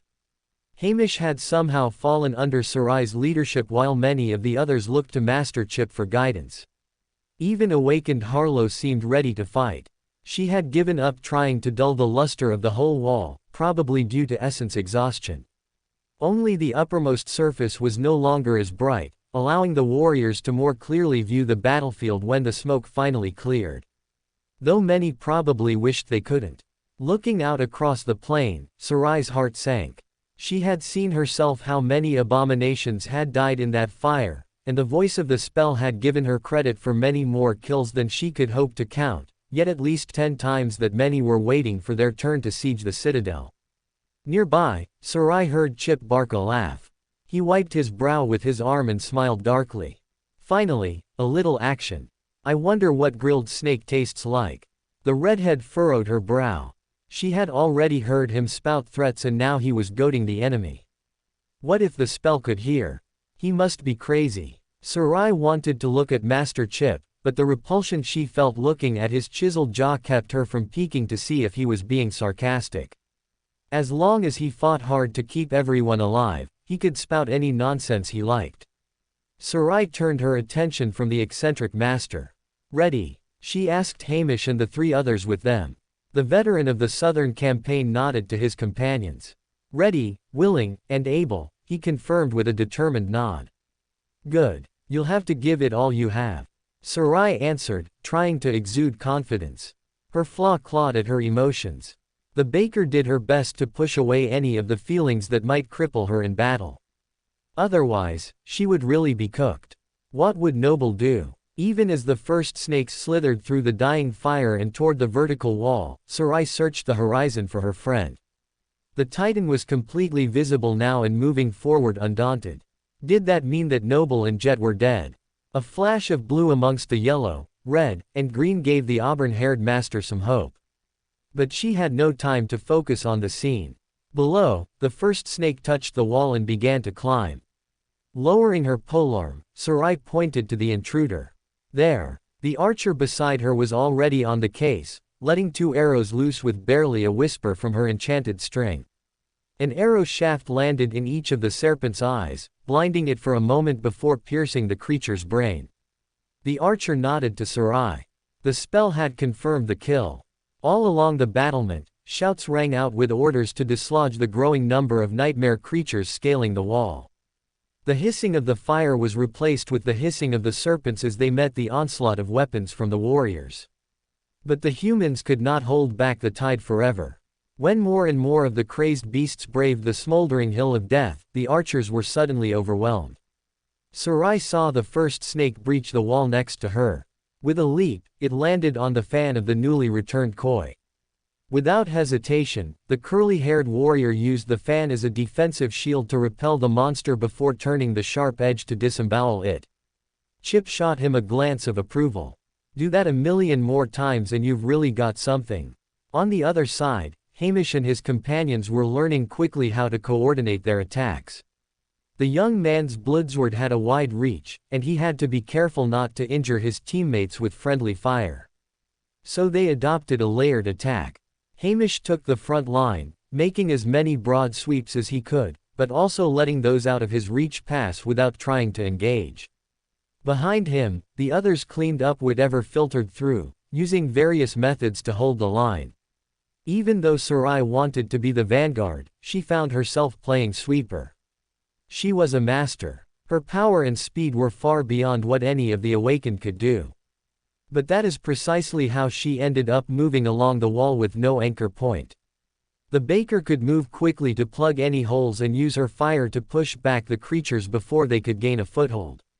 Her agility and precision made her hard to follow and even harder to fight. To drown out the voice of the spell announcing each kill, she hummed as she went about her work. That was, until an awakened named Marcus tumbled from the wall. She had left him in good shape to defend himself only a moment before, but his unsteady footwork along with a divot in the stone sent him tumbling over the edge. While the fall wouldn't kill him, the creatures below most certainly would. Unlike Noble, Sarai could not fly. There was nothing she could do to help the fallen soldier.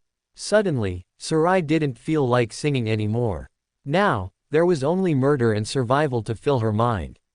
The top of the wall, which had almost dried during the fire, was once again slick with blood. While she and the others were pushing the dead monsters down to the depths below, the surface on which they fought continued to be dyed crimson.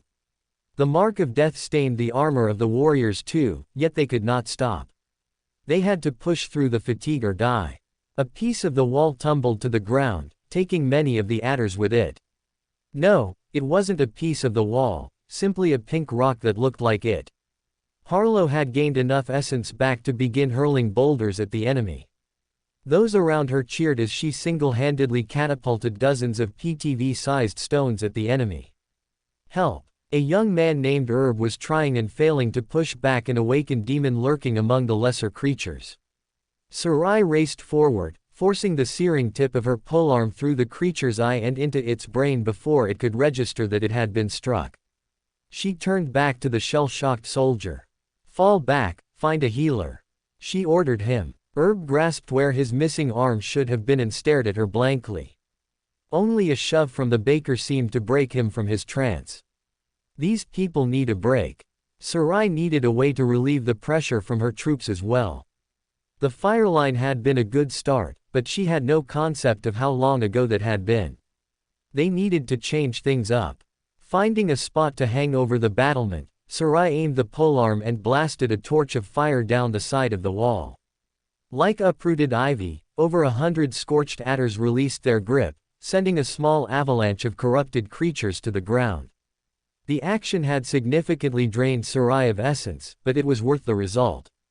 Those closest to her took a collective sigh, some dropping to their knees or looking for a small drink of water. Even Sarai was sweating now. She wiped her brow. The wall was looking more sparse. Awakened had been devoured, bitten, or had collapsed from envenomation. Although the wall had not yet been breached, things were looking grim. We cannot go on like this forever. She looked out at the horizon. The Titan was much closer now. At the rate that it was going, the monster would reach them within the next quarter of an hour, maybe less. What would they do then? Come on, Noble. Come on, Jet. Before Sarai could offer any silent prayer for their safety, the horde of creatures suddenly shifted. The earth opened up and swallowed the Titan whole. Noble had known the chasm under the ground was large.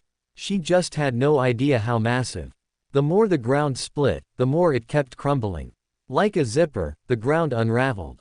Gravity pulled everything into the open maw of the ground, including the colossal Titan. It was so much more than what Noble had hoped for, yet even as the Titan fell into the depths, she could not bask in the victory. For the fall would never kill the Titan. And once Noble decided that they had to stand and fight, her options became increasingly limited. But even when Jet repeated the order to throw her across the chasm and into the deep, Noble hesitated. That option seemed exceptionally bad. But you'll die. Noble screamed through the memory. Wouldn't be the first time, Jet answered. Noble blinked. She wasn't lying. The saint's jaw clenched as the humor left her eyes. Now hurry. Noble shut her eyes and focused on the moving target of the Titan. When she opened them again, Jet was already sailing through the air. It wasn't so much of a throw as a controlled fall. The Titan had plummeted many meters before the ladies decided to pursue, so they needed to make up ground. And both ladies did pursue the Titan. There was no way that Noble was going to let the ghostly saint enter the darkness alone.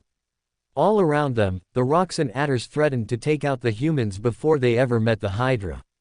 Noble zigzagged through the debris, taking out whatever she could while avoiding being bitten. Surrounded by an ethereal mist, Jet managed the descent admirably, raking her ghostly weapon through anything that got in their way. Soon their target was in sight. There was only one place that Jet could land where she would be away from the flailing arms and close enough to the heads to have a fighting chance, on the first vertebrae of the Hydra's back. Jet readied the bec de Corbin and bent her knees. The Hydra was still spinning as it fell and she would need to be able to run to stay atop the monster. 3, 2, 1, now. Noble released her hold on the saint, letting Jet touch the surface of the beast with graceful ease. She used the hooked end of her weapon to brace herself against the plate-like bone. And not a moment too soon. Finding the wall at last, the Hydra dug its claws into the side of the cliff face. 16 hands and feet pulled against the forces of gravity, bringing the gargantuan body to a halt. Clinging to her weapon as an anchor, Jet came to a halt as well. But not for long. As soon as she could get her footing, the woman began running up the Hydra's spine toward the space between its shoulders. Noble was at work too. Using the hummingbird's wings, the Dreamscape champion dashed and dodged the fangs of the many heads threatening to swallow her whole. She funneled her essence into the zenith. In the dim light, the edges of the beautiful sword turned black. A feeling of power surged through Noble. She resisted its tantalizing pull as she searched for an opening to strike.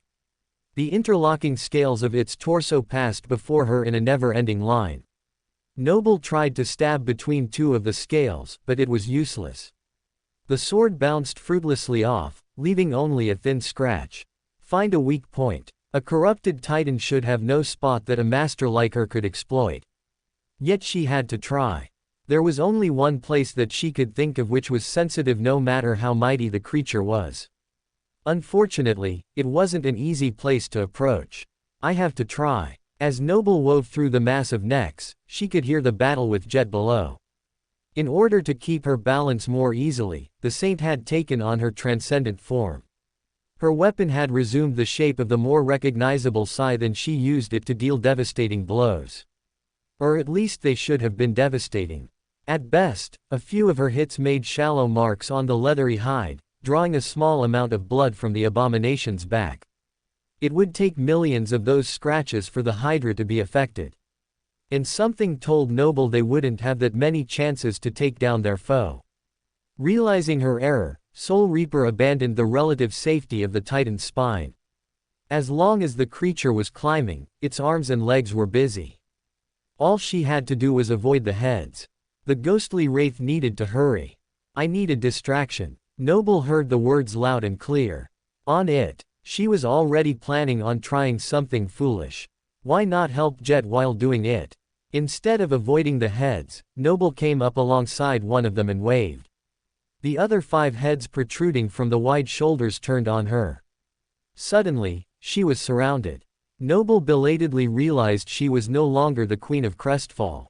She was the queen of bad ideas. Not good. The ring around her ankle activated, pushing Noble up with inhuman speed. The heads crashed together in a fury of fangs. Noble narrowly avoided one of the dastardly teeth, even managing to push her boot against the beast's upper lip for an additional lift. Her escape was nothing short of a miracle. A miracle that she would need to repeat. Taking a deep breath, noble dove. Holding her zenith in her hand, she aimed for the third head of the Hydra. Her jaw tightened as she pointed the blade at the only spot she could think of to deal any real damage. The Titan's eye. The slitted pupil grew wide just before Noble reached it. Just a little more. Pushing her essence into the sword, the zenith seemed to glow darkly as it touched the soft barrier of the lens. Noble expected to meet at least some resistance, but the sharpness of her supreme memory overcame any defense of the snake's head. The head hissed, but the zenith continued to dig deeper. Even the hilt of the sword did not stop the forward progress. Noble felt her arm enter the gelatinous mass. She recoiled, pulling her blade down and out before her body was absorbed. She flew backwards. The massive tear in the creature's eye began to ooze with venom, further blinding the head. A moment later, the head stopped moving. It went limp, then tumbled from the massive shoulders and into the void below. Soon a second head followed the first, falling into the darkness, neck and all. 2 gaping holes on the shoulders were all that was left of what had once been. "You got 2 heads." Noble congratulated the saint. Jet glanced up at her, confused. "I only got 1. I assumed you got the other." Avoiding the remaining attackers, Noble frowned. "I only stabbed 1 in the eye. Whatever you did, it worked."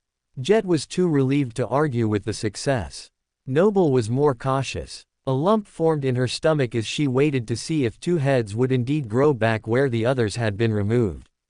To her relief, the holes remained empty, closing over with some sort of flap. The Titan continued to climb with its remaining skulls. 2 heads were lost, only 5 remained. Even though it had been immensely hard, it was much easier than Noble imagined. Too easy. Easy or not, the ladies forged ahead in their quest to do as much damage as they could before the Titan reached the surface. After the first 2 successes, the task to decapitate the Hydra became infinitely harder. Having lost 2 of its 7 heads, the monster was not about to let the rest go without a fight. The holes where the heads had been were now sealed shut with an impenetrable flap. The Hydra viciously blocked the newly closed hatches, using any means to crush the measly humans. The Saint and Master struggled against the overwhelming force. Their communication became more natural, and eventually, they began to work in unison. While Jet charted a path around one of the Hydra's shoulder blades, Noble swooped in front of the closest head to distract and obscure the view. "Who would have thought I would be using myself as bait?" Noble felt oddly calm about the situation. After a dozen near misses, the floating warrior was becoming comfortable in her role as the diversion. And that was dangerous. Noble needed to stay vigilant. Thankfully the Titan largely seemed to ignore her when she wasn't attacking. Either it was more concerned with getting to the surface before more of the earth gave way, or her bracelets were adequate in concealing her presence when she didn't want to be seen. It was more concerned with crushing the Saint.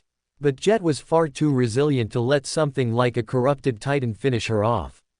She avoided the Hydra's attack with relative ease. What looked like constant evasion was really tactical positioning.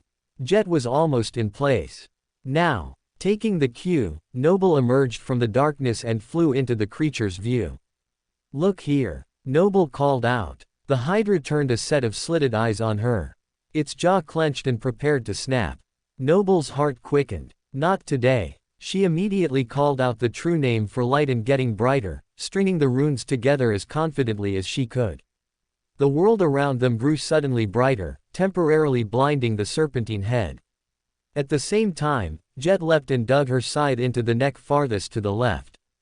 It wasn't quite enough to sever the spine, but the ghostly blade dug deep, doing damage to the creature's soul. Like a spring, the head suddenly released from its shoulders and lurched to one side, smashing it into the rock face. The unnatural move was unexpected, catching Noble by surprise. Oh no! The floating master tried and failed to get free of the flailing head. Even the extra speed from the hummingbird's wings was not quite enough to get her clear of the collision. Showers of rocks came down as Noble was pushed deep into the stone. The impact alone would have hurt immensely. But with her flaw, Noble screamed as the depths of her soul cried out in agony. Her body felt like it was being ripped apart. The world felt like it was ending. Gravity tugged the head free of the wall as it began to fall into the chasm. Unable to get her bearings, Noble fell too. Her body slammed against the Hydra's third arm, slid off, and continued to drop. The world spun around her. Noble grasped at the air. When had she lost the zenith? The darkness threatened to overtake her completely. Had she really fallen that far? Or was she about to pass out? At least if she did, she would start to float again. Her flaw would have to activate when she was unconscious. Noble, are you all right? Jet's voice gave her an anchor. She focused on it, wrapping her very existence around the words. Her vision cleared. Fighting against the debilitating pain, Noble righted herself and began to rise. I'm alive. Just got knocked around a little. Incoming. Jet's voice preceded a loud crash as more rocks tumbled down. Noble barely evaded the fourth head as it passed her. She paused long enough to look into the glassy eye of the monster. She could see her own reflection in its empty gaze. It passed her, continuing to fall into the depths. Summoning the zenith into her palms, Noble shook her head. 4 gone. 3 to go. Would there be enough time to finish the task before they reached the surface? Circulating her essence, Noble began to expel the weakness caused by her flaw. She was a master now, and her healing rate had increased considerably by ascending. Whatever she couldn't heal, she would have to ignore until it was all over. There was no other choice. Like a bullet, Noble shot upwards. The light of the sun grew brighter as she rose, casting uncertain shadows all around her. It reminded her of something, but she couldn't put her finger on what it was. Her mind felt clouded for a second. The Hydra hissed and came to a stop. Looking up, Noble saw it arch its back and shake like a dog. The wall groaned with the pressure of the movement, sending more rocks flying. And dislodging Saint Jet as well. Got you. Noble slowed the woman when she came alongside her. Thanks. I held on as long as I could, but that thing finally bucked me off. Jet was looking more exhausted than she had before.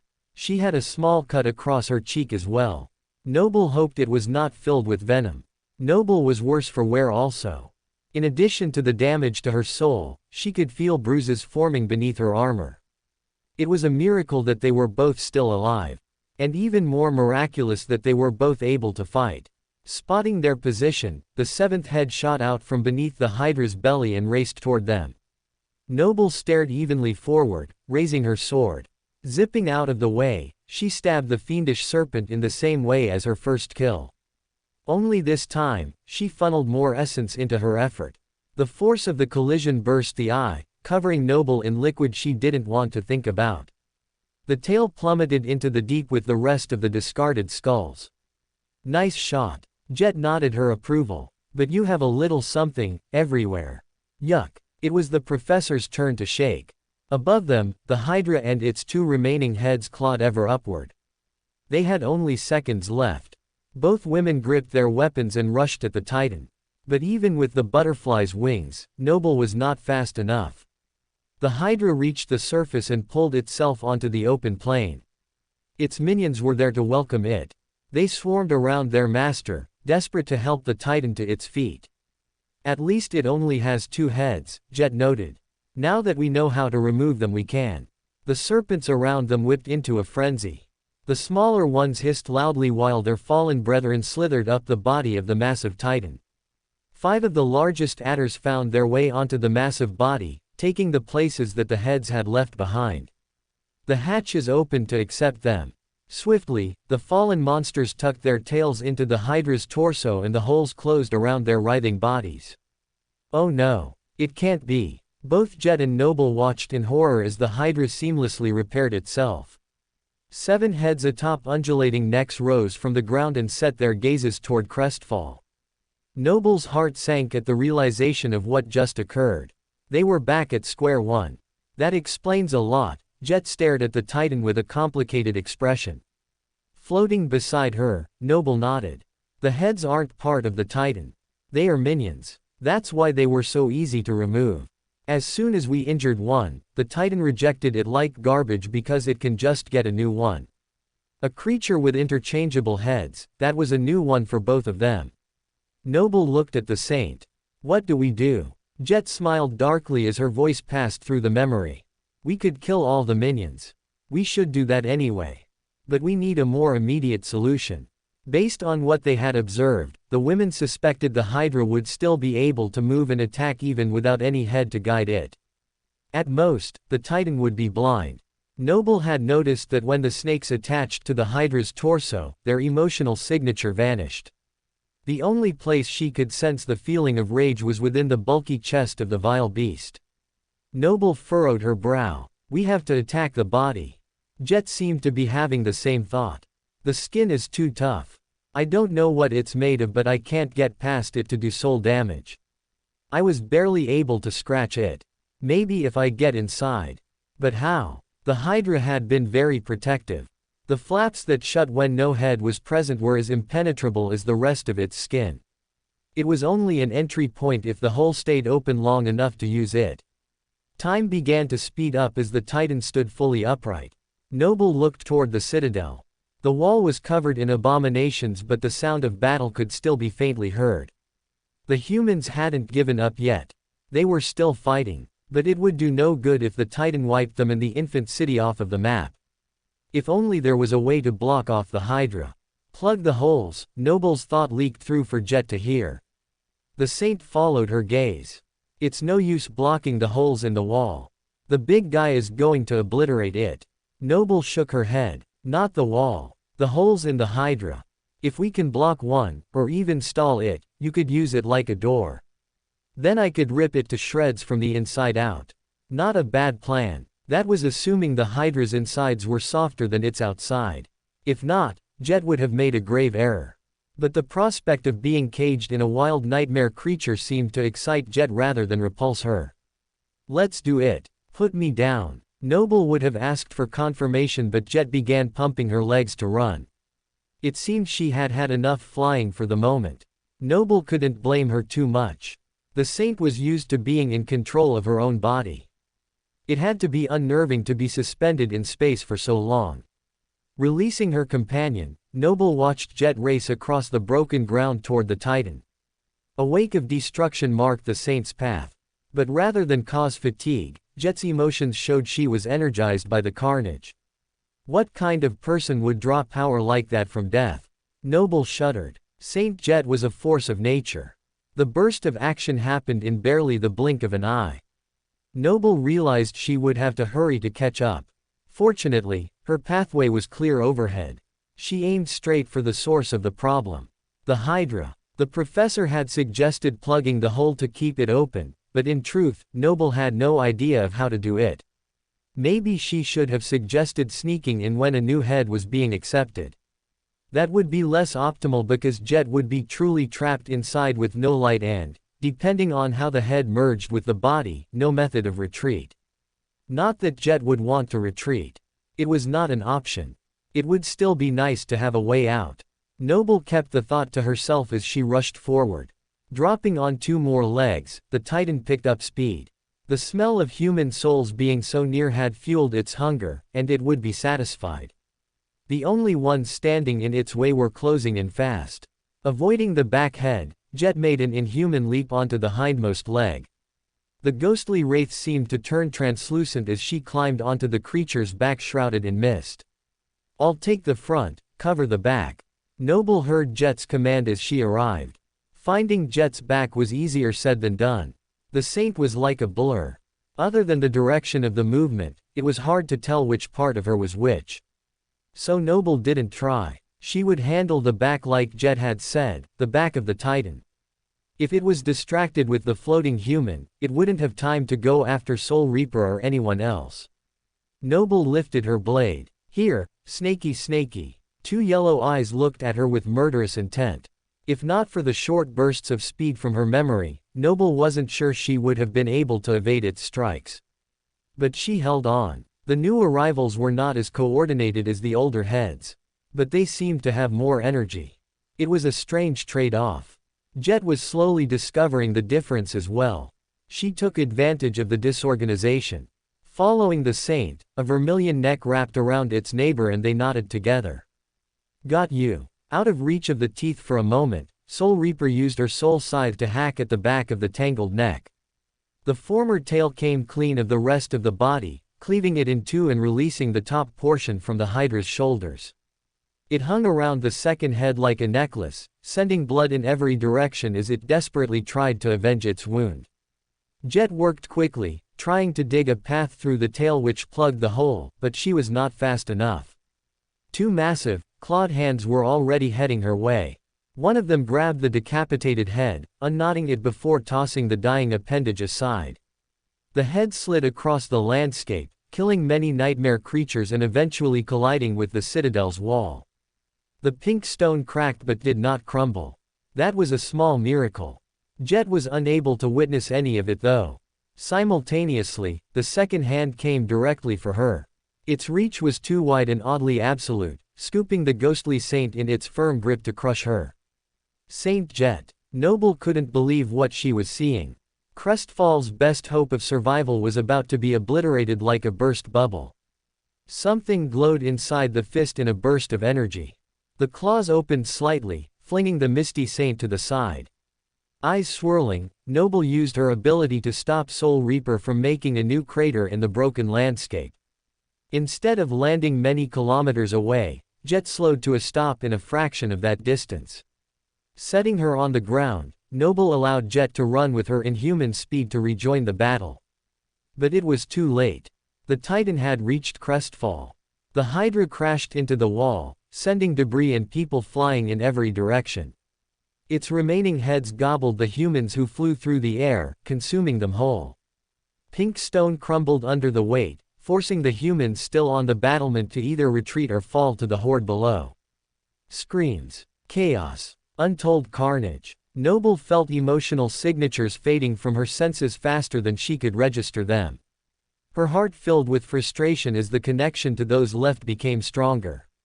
The warrior's body reacted before her mind could catch up. She funneled essence into the zenith, making it glow more darkly than ever before. Rushing forward, she aimed for the nearest enemy that she could make bleed. The seventh head. It shot toward her at the same moment, its mouth open wide to receive the eager meal. The yellow eyes realized too late just how misguided they were. With prejudice, the floating woman flew at the creature's fangs, darting up at the last possible moment. The zenith struck between the two yellow eyes, and the supreme weapon did what it was designed to do: kill. The force of the impact crushed the skull and pierced the weakened skin. But Noble did not stop. She continued down toward the body of the beast, feeding off of the abomination's hatred as she went. Her feelings were not her own, but for the moment she did not care.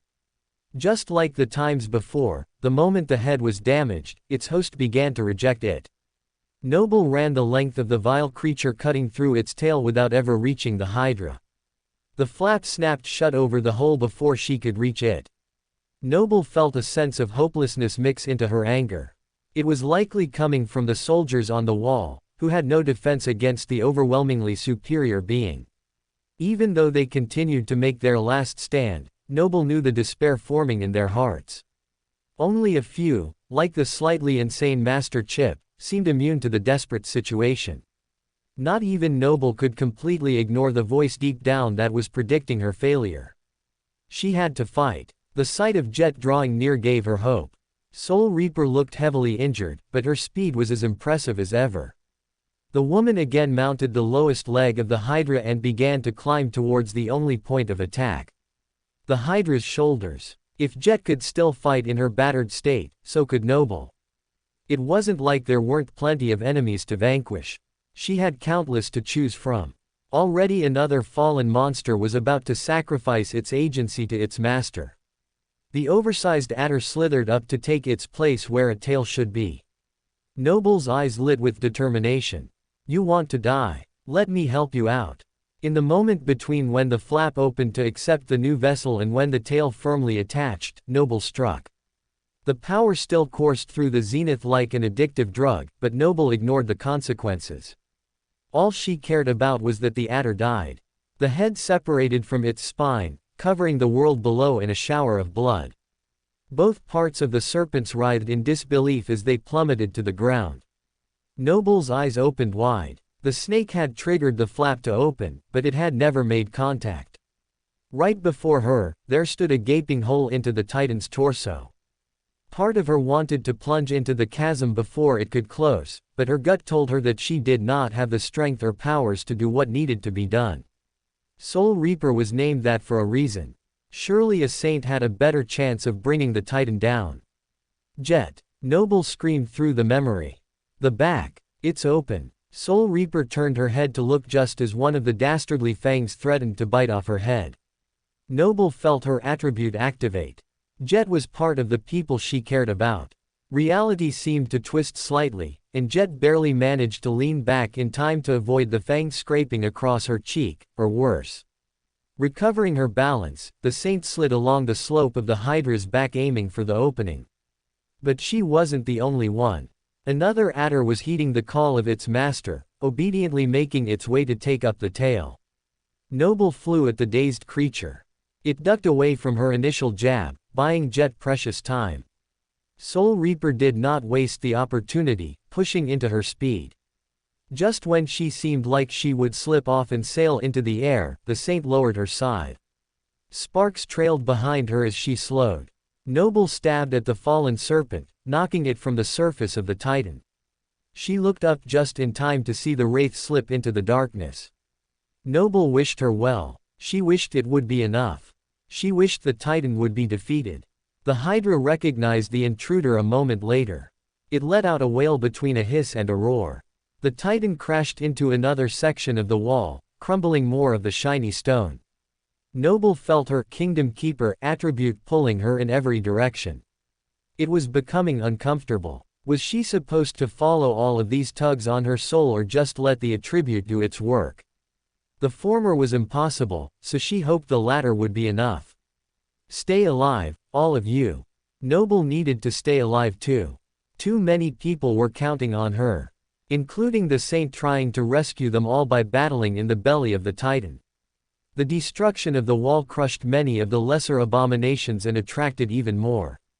Those who were not already attacking the humans swarmed, answering their master's call to destroy the intruder. Noble was determined not to give them the chance to fulfill the murderous order. A golden-haired Simcus manifested on the ground in a torrent of sparks.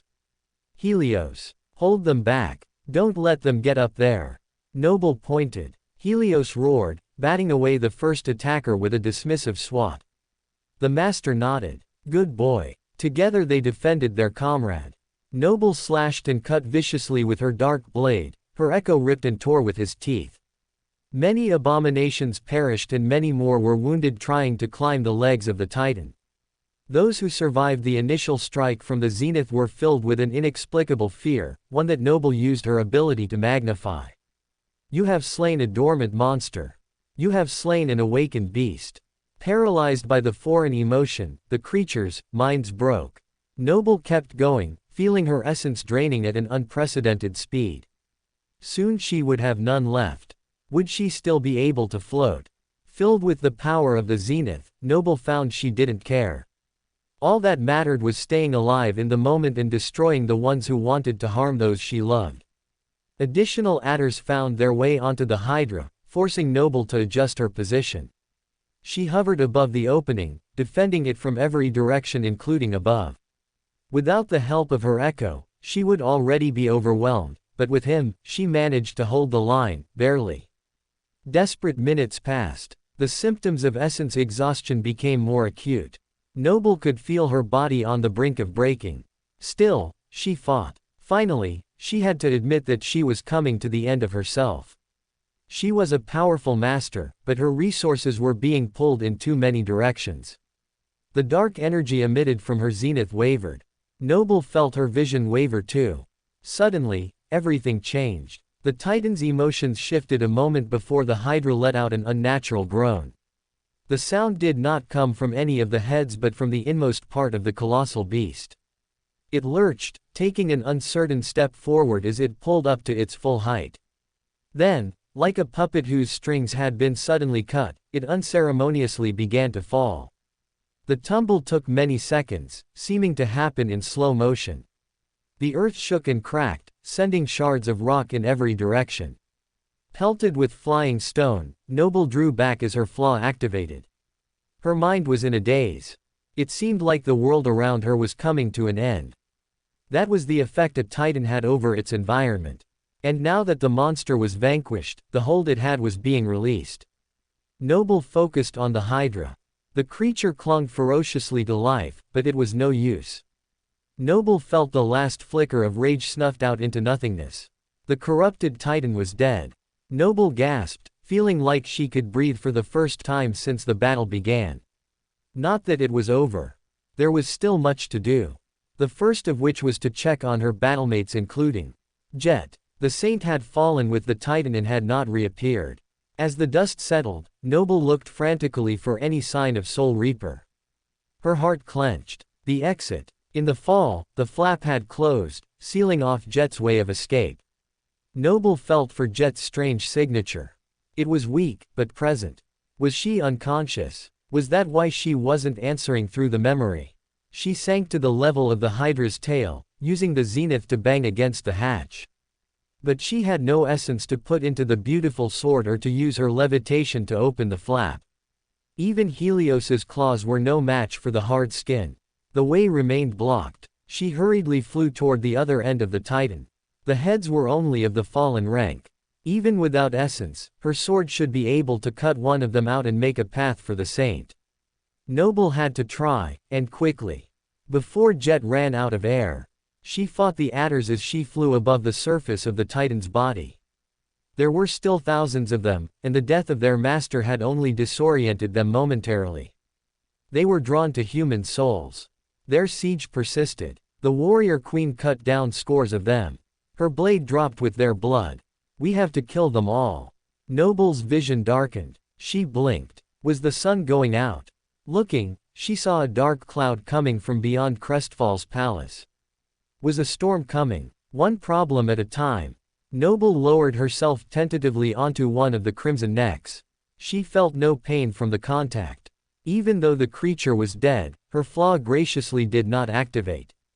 Weighting her sword differently, Noble made the zenith as heavy as possible. Her sword struck true, hacking away at the dead flesh. This is taking too long. It will take forever to hack away. Behind her, Helios was keeping all of the lesser serpents from bothering Noble. Perhaps if they switched places, his claws would be more effective at digging. Flapping interrupted her thought. A black bird landed on the titan's body, snapping up one of the smaller snakes and crushing it in its beak. Helios lunged to attack the newcomer, but Noble held up her hand. Wait. The bird looked at her. Crow crow. Noble had heard of Jet's echo but never had seen it. Jet is inside. Can you help? A second bird landed next to the first. That's when Noble realized the black cloud beyond the palace was not a cloud at all. It was a murder of crows. Catfine had been successful in getting help for the sieged citadel. Wake of ruin had arrived. Scores of crows landed and began pecking at the scaly skin of the Hydra. Alone, none of them would do much good. But together, the skin began to weaken, and Helios could stand it no longer. He leapt into their midst and began clawing as well. Noble held her breath. She had called out to Jet so many times with no answer. That could only mean a few things. Noble reached out desperately to sense the saint. Jet's fractured emotional signature was still present. It's moving. Noble felt a spike. Back up, she screamed. Helios and his raven-feathered companions listened almost instantly. The spot where they had been digging seemed to glow. A misericord pierced through the flesh with a ghostly mist surrounding it, and the saint in her transcendent form exited the tier. The misericord glowed with a supernatural aura. Jet guided what Noble could only describe as a shimmering soul into the weapon, locking it in place. Satisfied, she returned to her human form and clicked her tongue. I was sure I would be able to pass through that thing once it was dead, but even then it blocked me. Saint Jet, you are all right. I was worried you couldn't breathe. Noble wanted to hug the woman, but Jet's icy persona along with all the crows watching made her stop.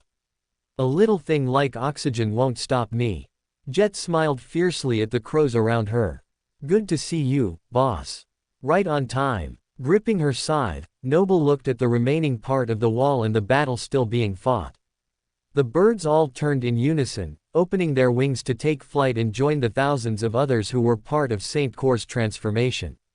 Time to finish this, Jet nodded at the other saint. She winked at Noble. Thanks for the assist. See you on the other side. With that, the two saints took off for the other humans. Noble looked at Helios. Are you up for joining them? The golden Simcus shook his mane. He was always ready. Good. Because I'm running low on essence. Helios knelt for Noble to climb on his back. She sat on her mount and let him loose. They had work to do.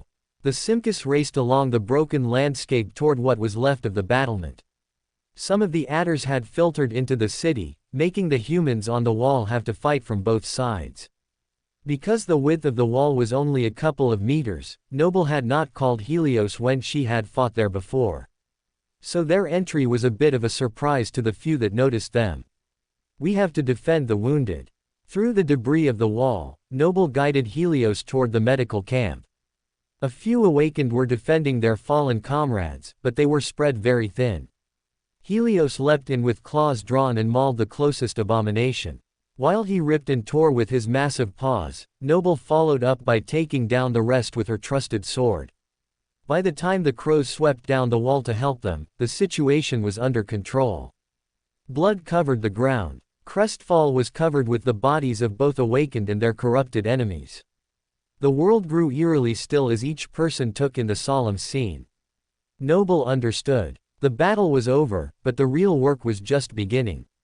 Sarai tried her best to keep the wall from being overrun, but it was a losing battle. Long before the Titan crashed into the battlement, she had lost count of how many creatures she had slayed. Her small cohort of awakened fought valiantly under the assault, managing to keep themselves alive and free of venom. Many others were not so lucky. A couple, faced with their own mortality, broke and fled. Sarai couldn't blame them too much. Even she could recognize that the chance of victory was smaller with each passing moment. Death was all but inevitable. She had the ability to leave. She was fast and could surely make it to the gateway in time. She could take her time before asking a saint to take her somewhere else and tether there, never giving Crestfall another thought. But the awakened around her, even if they could make it back to the waking world, they would wind up back in the nest of vipers the next time they fell asleep. Sarai couldn't in good conscience abandon them. She would rather give it her all than live with their deaths on his conscience. Her polearm blazed with fire.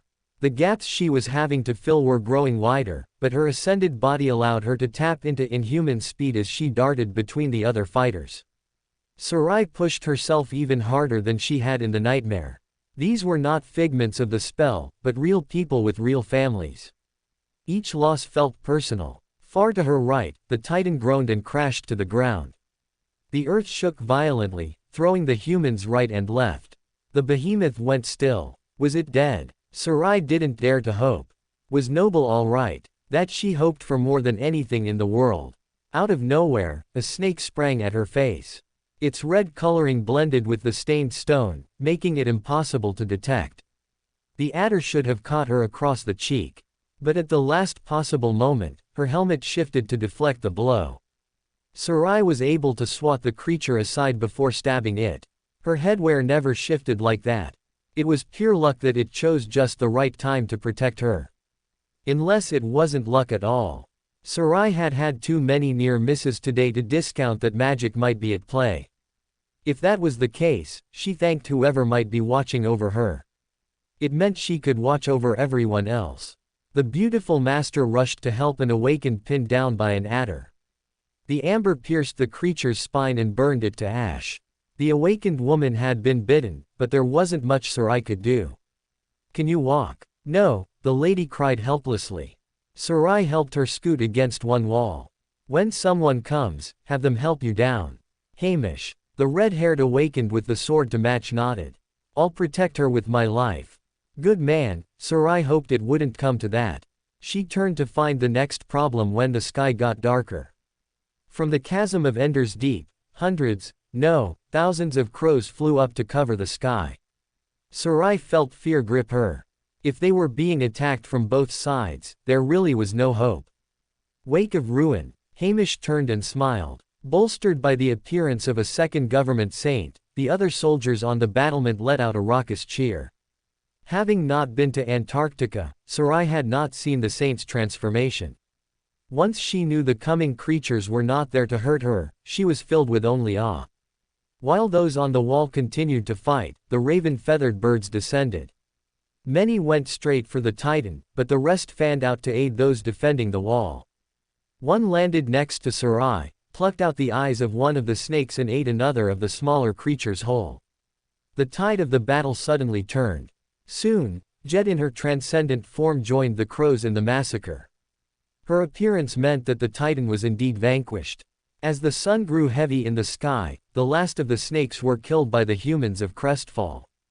Hamish lowered his bloodsword and it disappeared, returning the liquid to his body. He reached down toward the woman who had been bitten. Her face was pale and on the point of death. This might sting a little, he told her gently.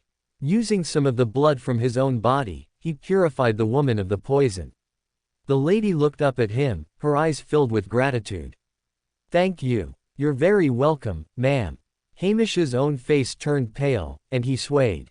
That's enough of that, young man, Sarai scolded him. You will kill yourself with kindness when you just survived a war and a siege. She looped Hamish's arm over her shoulder and helped him down the stairs. As they got to the base, a beautiful brunette rode up on her golden mount with a look of profound relief. I was coming to find you. Noble pulled Helios to a stop. You look like a knight in shining armor, though perhaps your steed is a little non-traditional. Sarai smiled at her friend. Are you okay? Noble searched both of the people for injuries. There were many, but none seemed life-threatening. Hamish here had to play hero and heal a person on the wall. I think he must have taken the poison on himself instead. Sarai frowned. I'll be fine in a little while, Hamish assured the ladies. Just in case, take a sip of this. Sarai summoned a vial. It will get the bad stuff out of your system quicker. Thanks. Hamish took a swig and passed it back. Noble slid off of the back of Helios. Take him to the infirmary, she told the Simcus. I told you, whoa.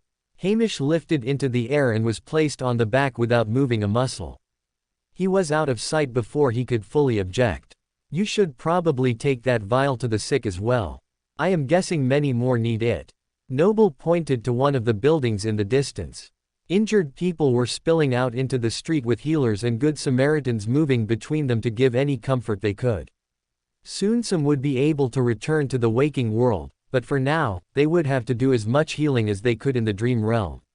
I'm happy to help. Sarai nodded. The ladies headed to the makeshift hospital at a brisk pace. Are you all right? Sarai looked at Noble. They had both dismissed their helmets, but Noble's armor covered the rest of her body, masking any wounds. The older woman smiled weakly. Nothing, a ton of therapy won't help. You killed a Titan, Sarai said as if the thought just occurred to her. Jet killed a Titan, Noble corrected her. At most, I was the wingwoman. Noble shuddered to think what would have happened if the two saints had not fought. They would be having a very different conversation. Or no conversation, as they would both be dead.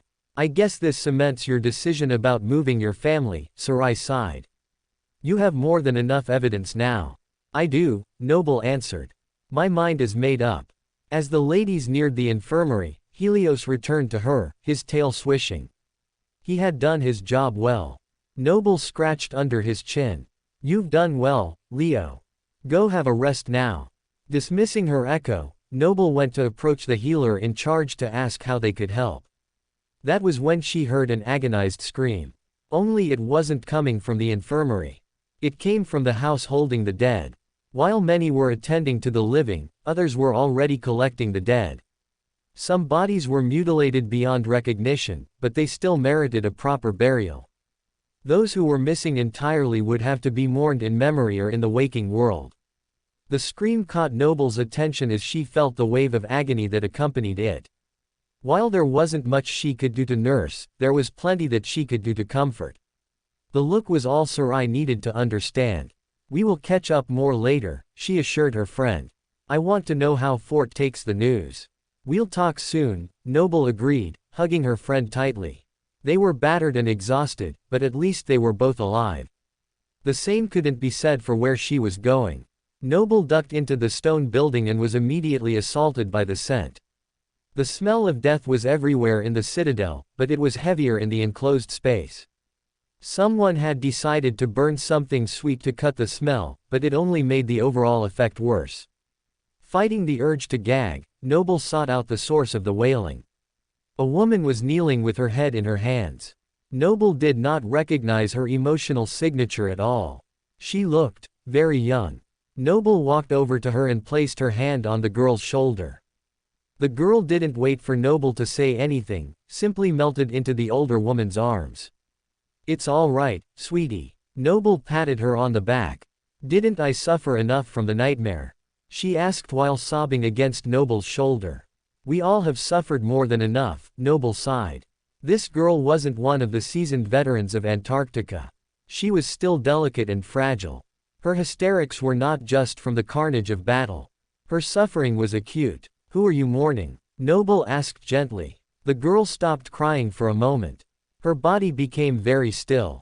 "My uncle. He called in a favor to have me stationed here with him. He promised my parents he would protect me. When the battle call rang, he told me to leave. But I was stubborn and wanted to help. I thought I was strong, but I wasn't strong enough. He died protecting me. I am so sorry." A sharp pain pierced Noble's heart as the teen began to sob uncontrollably. "What will I tell my aunt? My cousins?" Taking a deep breath, Noble answered evenly. "You tell them the truth. That he was a brave man who defended the citadel and defended you. His sacrifice is one of the reasons the citadel still stands. If I had left like he told me. If you had left, he still could have died and he would not have had family by his side. You would have forever deemed yourself a coward. There is no use in what ifs. I know that better than most." Noble took a deep breath. He is really gone." The girl indicated a body laid out on the ground. Noble turned to look at him. Her heart clenched. "It's Crow." She recognized the man as a longtime resident of Ender's Deep. "You are Sola." Noble felt the girl's emotions spike. "I knew your uncle. He mentioned you often. He loved you very much." Sola swallowed. "I miss him. He was a good man. He is worth missing." Noble paused. "Sola, one of my abilities allows me to share my emotions. May I share with you how I felt about your uncle? Maybe it will help." The girl nodded slowly. Gently, Noble sent the happiness she had felt the last time she had heard Crow mention Sola. The man loved his children and his nieces and nephews. His enthusiasm was contagious. Sola tentatively took the feeling, wrapping it around herself like a blanket. "Thank you." She wiped her face, smearing blood across her forehead and cheek. That's when Noble noticed, the blood was Sola's. She had a wound above her hairline that was still leaking heavily. Noble smiled weakly. "Let's get you to the infirmary. I think they will want to check you over before you head home." The girl looked at her strangely but complied after one last look at Crow. Noble walked her across the street and introduced Sola to a healer. When they went inside, Noble caught sight of another set of familiar faces. She was relieved to see Koi and Chip until she saw the body in the master's arms. Joe, the third member of the cohort, had succumbed to her injury. Chip was bringing her to rest with the dead. Noble approached them as they walked. "Master Chip," awakened Koi. "I am so very sorry for your loss. Do you know where to take her?"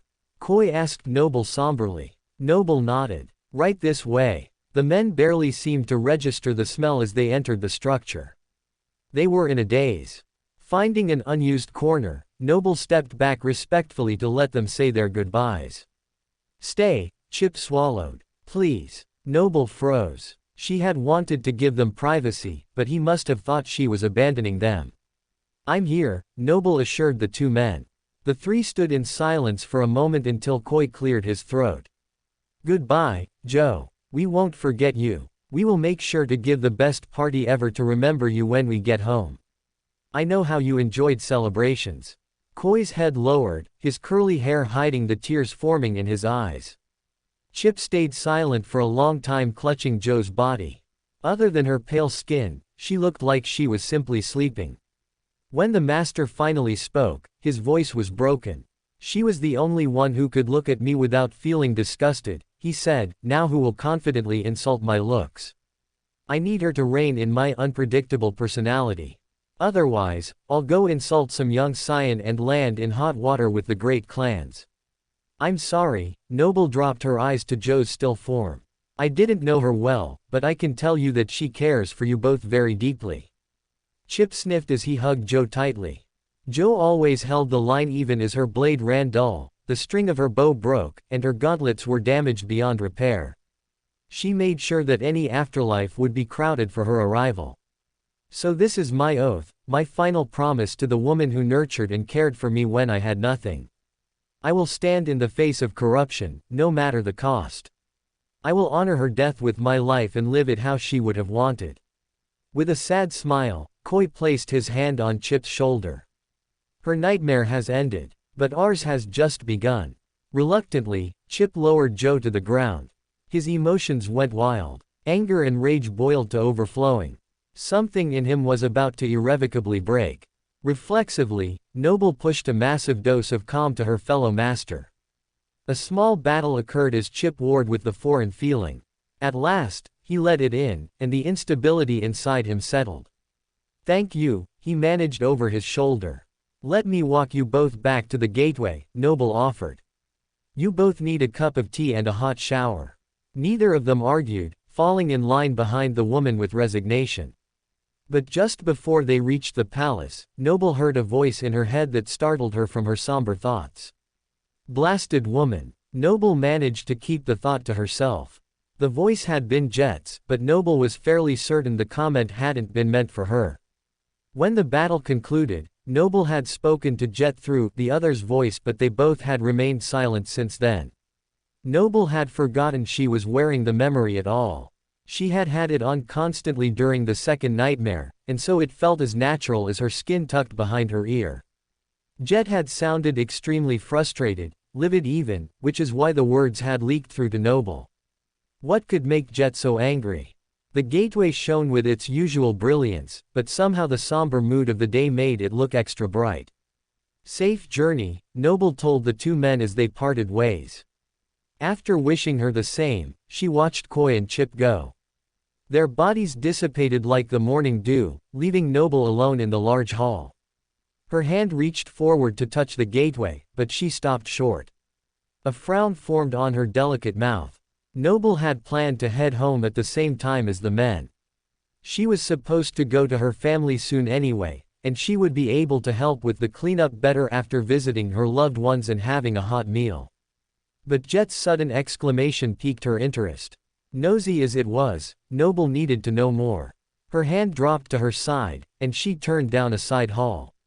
With Noble's extra sense, it was easy for her to locate Soul Reaper. The ghostly saint was in what used to be the Queen's private office. And Jet wasn't alone. The door was cracked open, and Noble could hear the heated conversation long before she reached the room. I think it was intentional. Look at the part of the wall she built. It was made to break. The white stone is still standing, yet her work is now dust. Jet's voice was exasperated. This was obviously not the first time she had made the claim during the conversation. My part of the wall is where the Titan hit.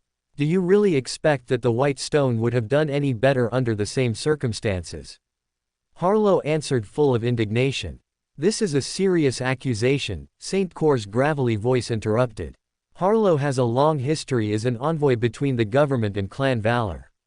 Noble felt a profound sense of anger in her heart. Part of that long history involved the death of her father. She should have walked away from the meeting. It was obviously private and not meant for her ears. Yet, she refused to leave. Still, Cor's measured cadence continued, I cannot discount what Saint Jet has said. You have tried to explain why the wall crumbled, but can you account for the other claim? You mean it being shiny? I like shiny things. I didn't think about it affecting visibility. Harlow was silent for a moment before sighing. When she spoke, her voice was filled with sadness. Fine. It is the shiny quality that gives it the strength. When Jet asked me forcefully to make it less reflective, I didn't want to tell her that it would make it weaker. I thought I could make it still be strong and less bright. If Jet had not been so angry, maybe we could have discussed it, but. Noble balled her fists. She's lying. What? Jet's surprised voice cut off Harlow. The stone shaper frowned. I said. Jet held up her hand. Noble. Realizing what had happened, Noble froze. Just like Jet's anger had allowed her words to seep through the memory, so had Noble's in return. The easiest thing would have been to leave quickly, dismiss the other's voice, and never mention overhearing the conversation. If she went back to the waking world now, it was unlikely that anyone in the room would track her down or bring up this private issue. But Noble didn't want to run. She didn't even like that she had been hiding up until now. So instead the master pushed on the door and stepped into the room. Awakened Harlow is lying. Child of promise. Core seemed only mildly surprised by her appearance. Harlow, on the other hand, was shocked. Regaining her composure quickly, she placed her hands on her hips. What do you mean, I am lying? And what are you even doing in the hall? Were you eavesdropping like some spoiled busybody? I am allowed to walk the halls of the palace. Noble defended herself. I heard Jet speak through the memory behind her ear, so I came to investigate. I stayed outside longer than I should have, but that is less of a sin than the lie you just told two saints. How dare you? Harlow was cut off as Core's aura pressured her into silence. Noble is one of the founders of this citadel. If anyone has a right to speak on the construction of the wall, it is her. All three sets of eyes turned to the master to hear her assessment. Noble could feel their emotions. Jet was relieved to have some backup, Core was strangely calm as he weighed the situation, and Harlow. If her emotions could kill. But Noble did not back down. What awakened Harlow said about the luster of the wall and its strength being interconnected was a lie. She also knew that the wall wasn't strong but decided to let the defenders remain on it anyway. It is possible she weakened it on purpose out of spite because Jet called her out publicly. Noble had much more she wanted to add, but even the last sentence was conjecture and not fact. Core rubbed his weathered chin with his thumb. I see. You are just going to believe her like that. Harlow guffawed. He's going to believe the truth, if that's what you mean. Jet rolled her eyes. Harlow clenched her jaw. Saint Core, I have never done anything against the government. Another lie, Noble muttered under her breath. What did you say? The stone shaper challenged. Enough. Wake of Ruin's eyes narrowed. By your own admission, awakened Harlow, the wall was weakened. For the sake of the relationship between Clan Valor and the government, I will assume it was all a large mistake and not hold you accountable for all the lives lost today. You may return to your family's citadel. The government is no longer in need of your services. Harlow folded her hands. Now, or ever. That remains to be decided. Wake of Ruin shook his head.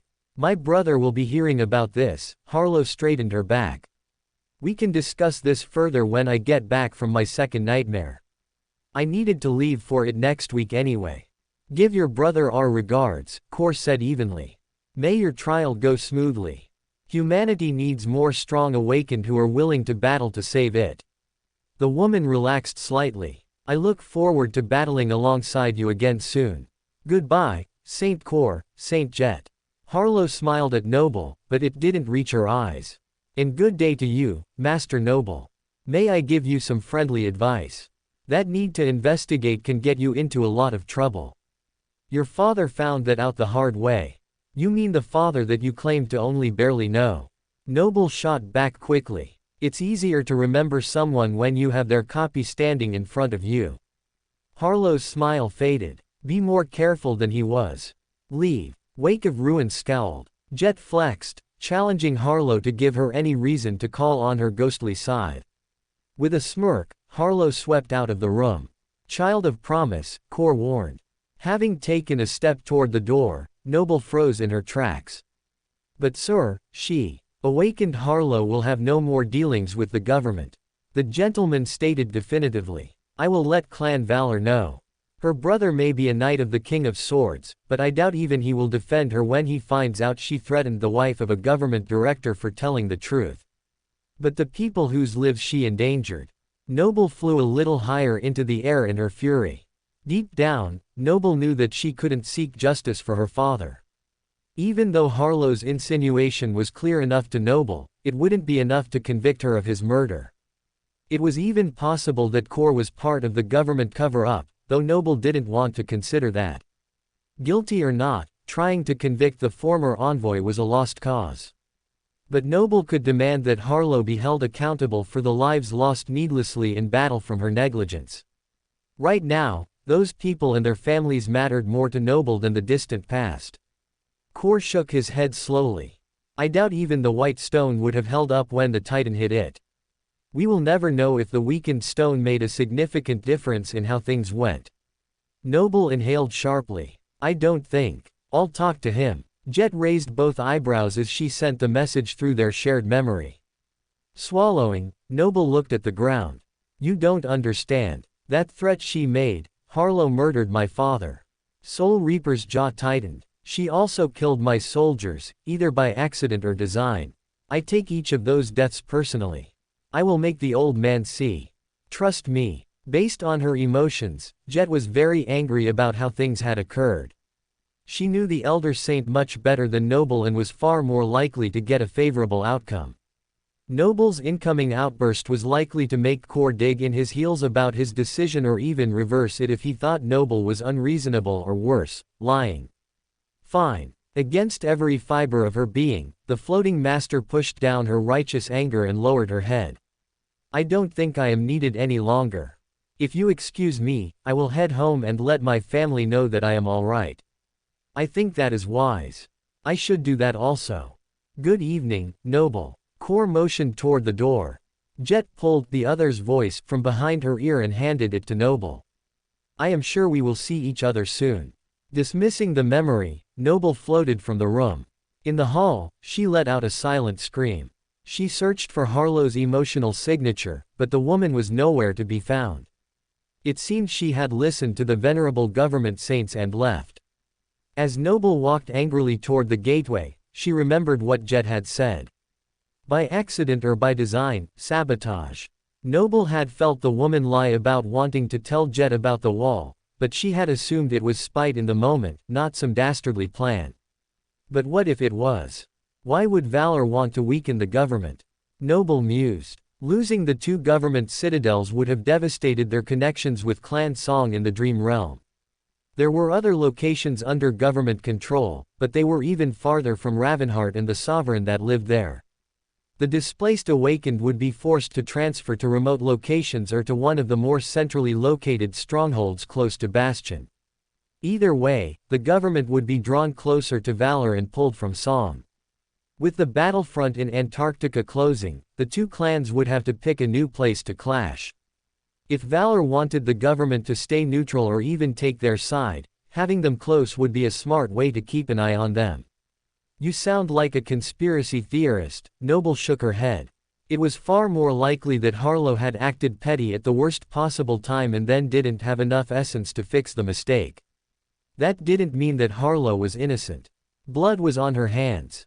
As hard as it was, Noble would have to leave the fate of the Stone Shaper in Jet and Kor's hands.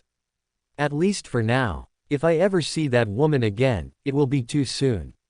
Reaching the gateway, Noble touched Theo's sword as she usually did.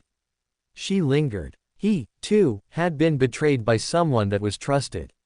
Noble lowered her head. Like Theo, these people deserve to be remembered.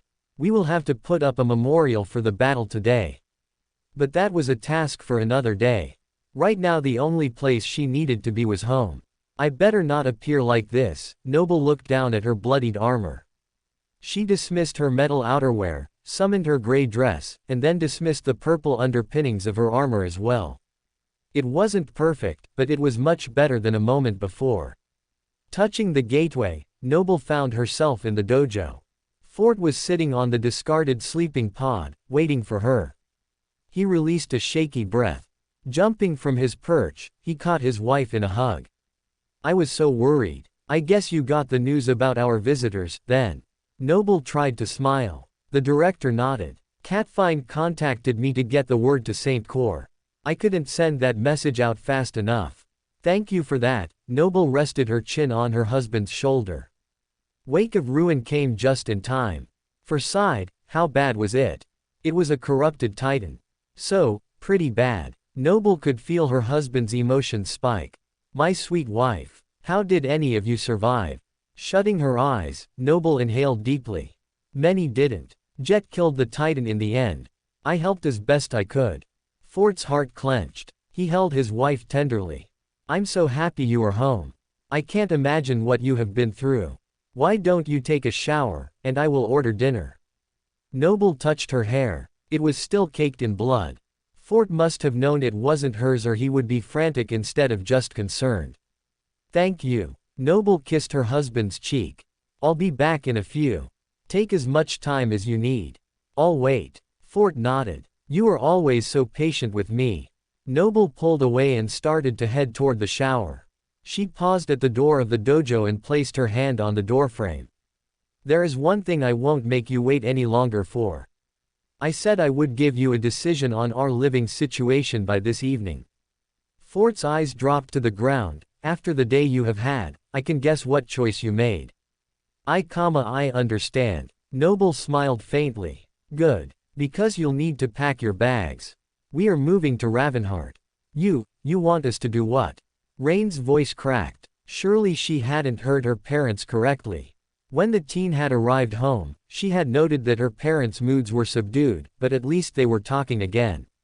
Hugging again. Sharing weary smiles. She had hoped that meant that they had come to a resolution about whatever was bothering them. Having intended to ask them about it after dinner, Rain felt blindsided by the sudden announcement right after the food was served. Passing a bowl of salad, Fort nodded. We are moving to the dream realm. Ravenheart, to be exact. You can't be serious. Have you both gone crazy? The girl's eyes opened wide as she looked at her mother. You are okay with this? The corners of Noble's mouth turned up slightly. Not at first. My initial reaction was very similar to yours. Noble could understand Rain's feelings. Up until this afternoon, she had shared the sentiment. When Sarai had brought up so many valid points to counter Noble's objections, the professor had resented it wholeheartedly. But the attack on the Citadel had completely changed her view. That was because the corrupted Titan was unlike anything Noble had fought before. The Hydra had been defeated by Jet, but just barely. Because Soul Reaper was already being called one of the foremost saints that humanity had to offer, Noble wasn't sure that even Wake of Ruin could have killed the Titan on his own. During their talk, Sarai had mentioned gates opening in the NQSC. If a category large enough opened and allowed something like the Hydra into the siege capital, would there be someone powerful enough there to stop it?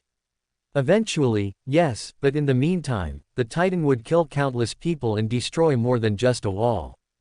And in the waking world, the odds of something like that creature slithering in were more likely with each passing day. North America was already lost. Noble had witnessed that catastrophe herself. Now Antarctica was gone as well. Where would be next? One thing was for sure. It wouldn't be Ravenheart. The stronghold not only had powerful saints residing there full-time but also had an even more powerful being protecting it, one of the two sovereigns. And as much as Noble resented their late entry into the Southern campaign, she could not deny that the Supremes had gotten results. In the news, the daughters of Ki Song had spoken of the protective nature of their adoptive mother. According to them, she took good care of those within her boundaries. That is what Noble wanted for her family. Protection and care. Maybe that was selfish to shield them. Maybe it was wise to fiercely guard her personal happiness. Noble wasn't sure that she cared. All she knew was that she wanted them to have a fighting chance at survival. There was a second reason Noble had come to this decision. Sarai had summed it up in a single word: choice. Feeling little Solah's devastation over the loss of her uncle had been harder on Noble than she was willing to admit. Solah's question still rang in Noble's ears. Didn't I suffer enough in the nightmare? Nightmares were meant to cause suffering. They were trials by fire. Solah hadn't chosen to be infected by the spell. Neither had Noble. Both had been victims of the curse. Rain might be able to escape the pull of the spell, but the twins were far more likely to be infected because they were related to her by blood. Because she had been pregnant with them as an awakened, some had told her their infection was all but guaranteed. Noble had ignored them at the time, but now, Solah had looked so helpless. And so hopeless. With this move, Rain, Brock, and Blaze had the opportunity to decide if they wanted to be infected. They would be able to select if or when they challenged a nightmare.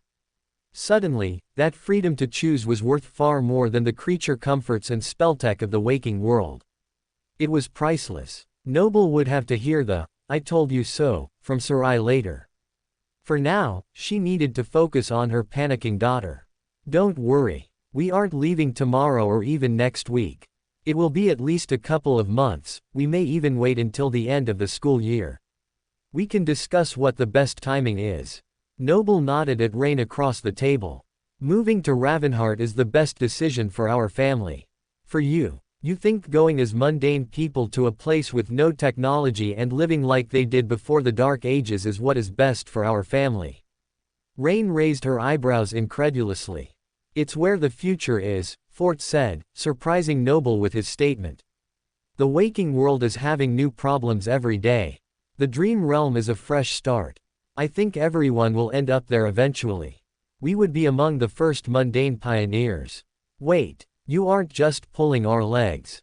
We are really going." Brock plopped his fork on the table as his mouth hung open. Noble felt his rush of excitement before his whooping scream. "We are going to be like in the movies, Blaze. Two boys, roughing it in the wild as we find our way. Adventure around every corner. And danger in every shadow." Brock laughed maniacally. "We won't exactly be in the wild. Part of the delay is to make sure we have a finished house before we arrive," Fort told his elder son. "Will we still be able to go to school and learn?" Blaze chewed his lip. "I will find a way to make sure you have access to education, even if it means tutoring you myself." Noble was a little surprised at her own assertion, but she realized that she meant it. "That's good enough for me. I'm in." Blaze smiled and raised his thumb in the air. "Are you saying all you needed to lure you to the dream realm was a few books?" Rain put her head in her hands. Blaze crossed his arms. "What can I say? I am a simple man. I am going to need a better reason than poor plumbing and no communicators to convince me this is a good idea." Rain pursed her lips. "The lack of spelltech won't be forever. You aren't the only one glued to your device.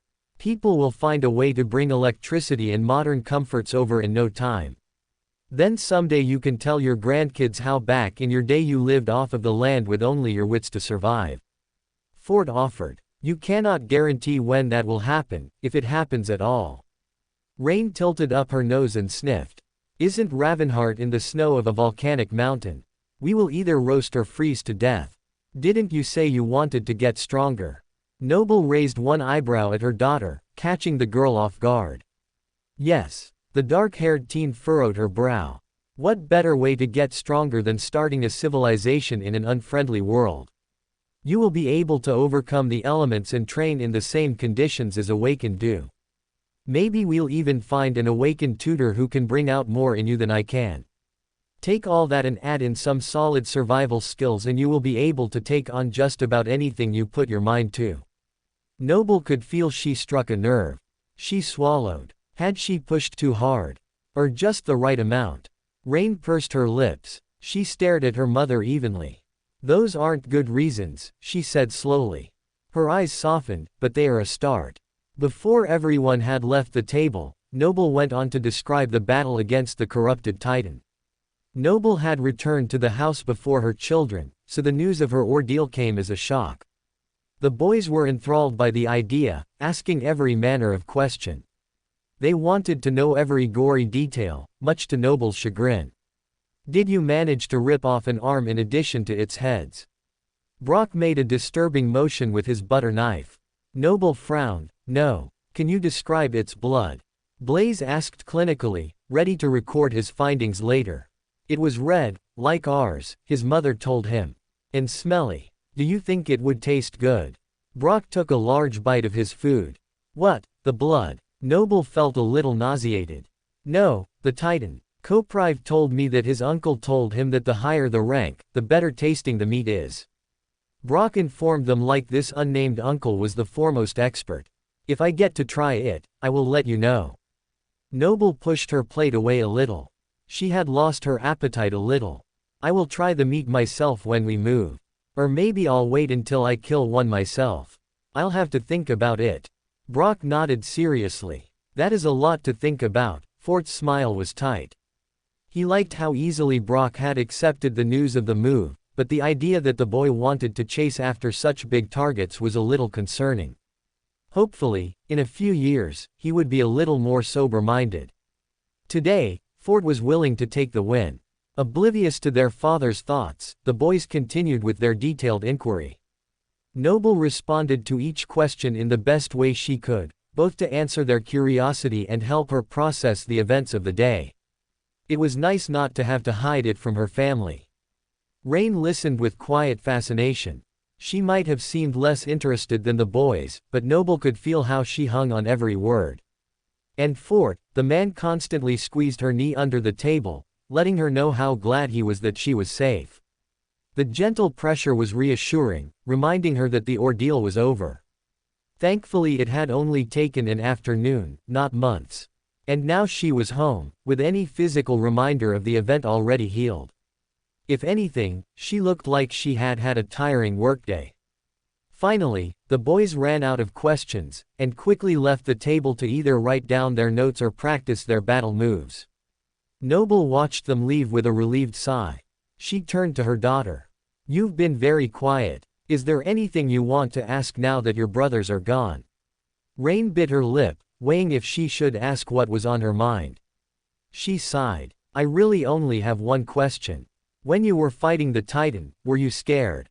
Noble contemplated her answer. In the moment, no. I had no time to be scared. There was work to be done. The thing I was most afraid of was disappointing you and not being home on time. I even sent a message with Catfind to explain in case I was late. But you didn't freeze up or want to run.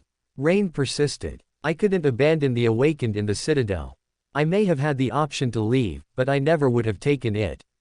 Noble loved her family and wanted to return to them, but just like when the gate opened in the NQSC, she valued others' lives above her own. I see. Rain pushed around the remaining food on her plate with her fork. You do. Fort studied his daughter. She met his eyes and nodded. I don't know how to explain it. Hearing Mom talk, I was worried for her, but I also found myself wanting to fight alongside her. Rather than turn me off to the idea of moving to the dream realm, it made me think about the tactics I would use and how I would have handled the situation. Rain ducked her head. Not that I think I could have handled it. At my current level, I probably would have been one of the first to die. But someday I want the chance to try. To do that I have to be stronger, smarter, and better prepared. Maybe going to Ravenheart is the best way to do that. If it is, I would be stupid to consider not going. I have never once thought you were stupid, Rainy, Noble winked. The teen chewed on the inside of her cheek. Does going mean that I would be able to choose when I go into my first nightmare? Fort choked on his drink, silently suffering as he tried to clear his throat. Noble tried to keep a neutral smile, but her eyes betrayed the hurt she felt.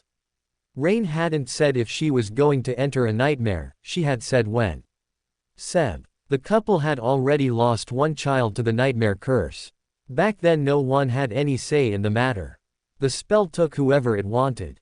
But now that Rain suddenly had a choice, she had already decided that she would take on the trial. While Noble couldn't exactly blame her, awakening would be Rain's only way to return to the waking world, the mother still would have liked to talk through the options with her teen. Oh, Rain belatedly realized what she had said. I wouldn't go anytime soon. I might not go at all. I just wanted to know. It's your choice, yes, Fort answered finally, his chest tight. That decision will belong to you and not the spell. We will support you, Rainy, Noble promised. It was just a passing thought. I probably will not try, Rain added quickly, hoping to wipe the defeated look off of her parents' faces, but I like that I won't be taken by surprise. Noble's eyes stopped swirling as her expression softened. I like that too. That is assuming I don't get infected between now and when we move. The teen watched her parents' faces.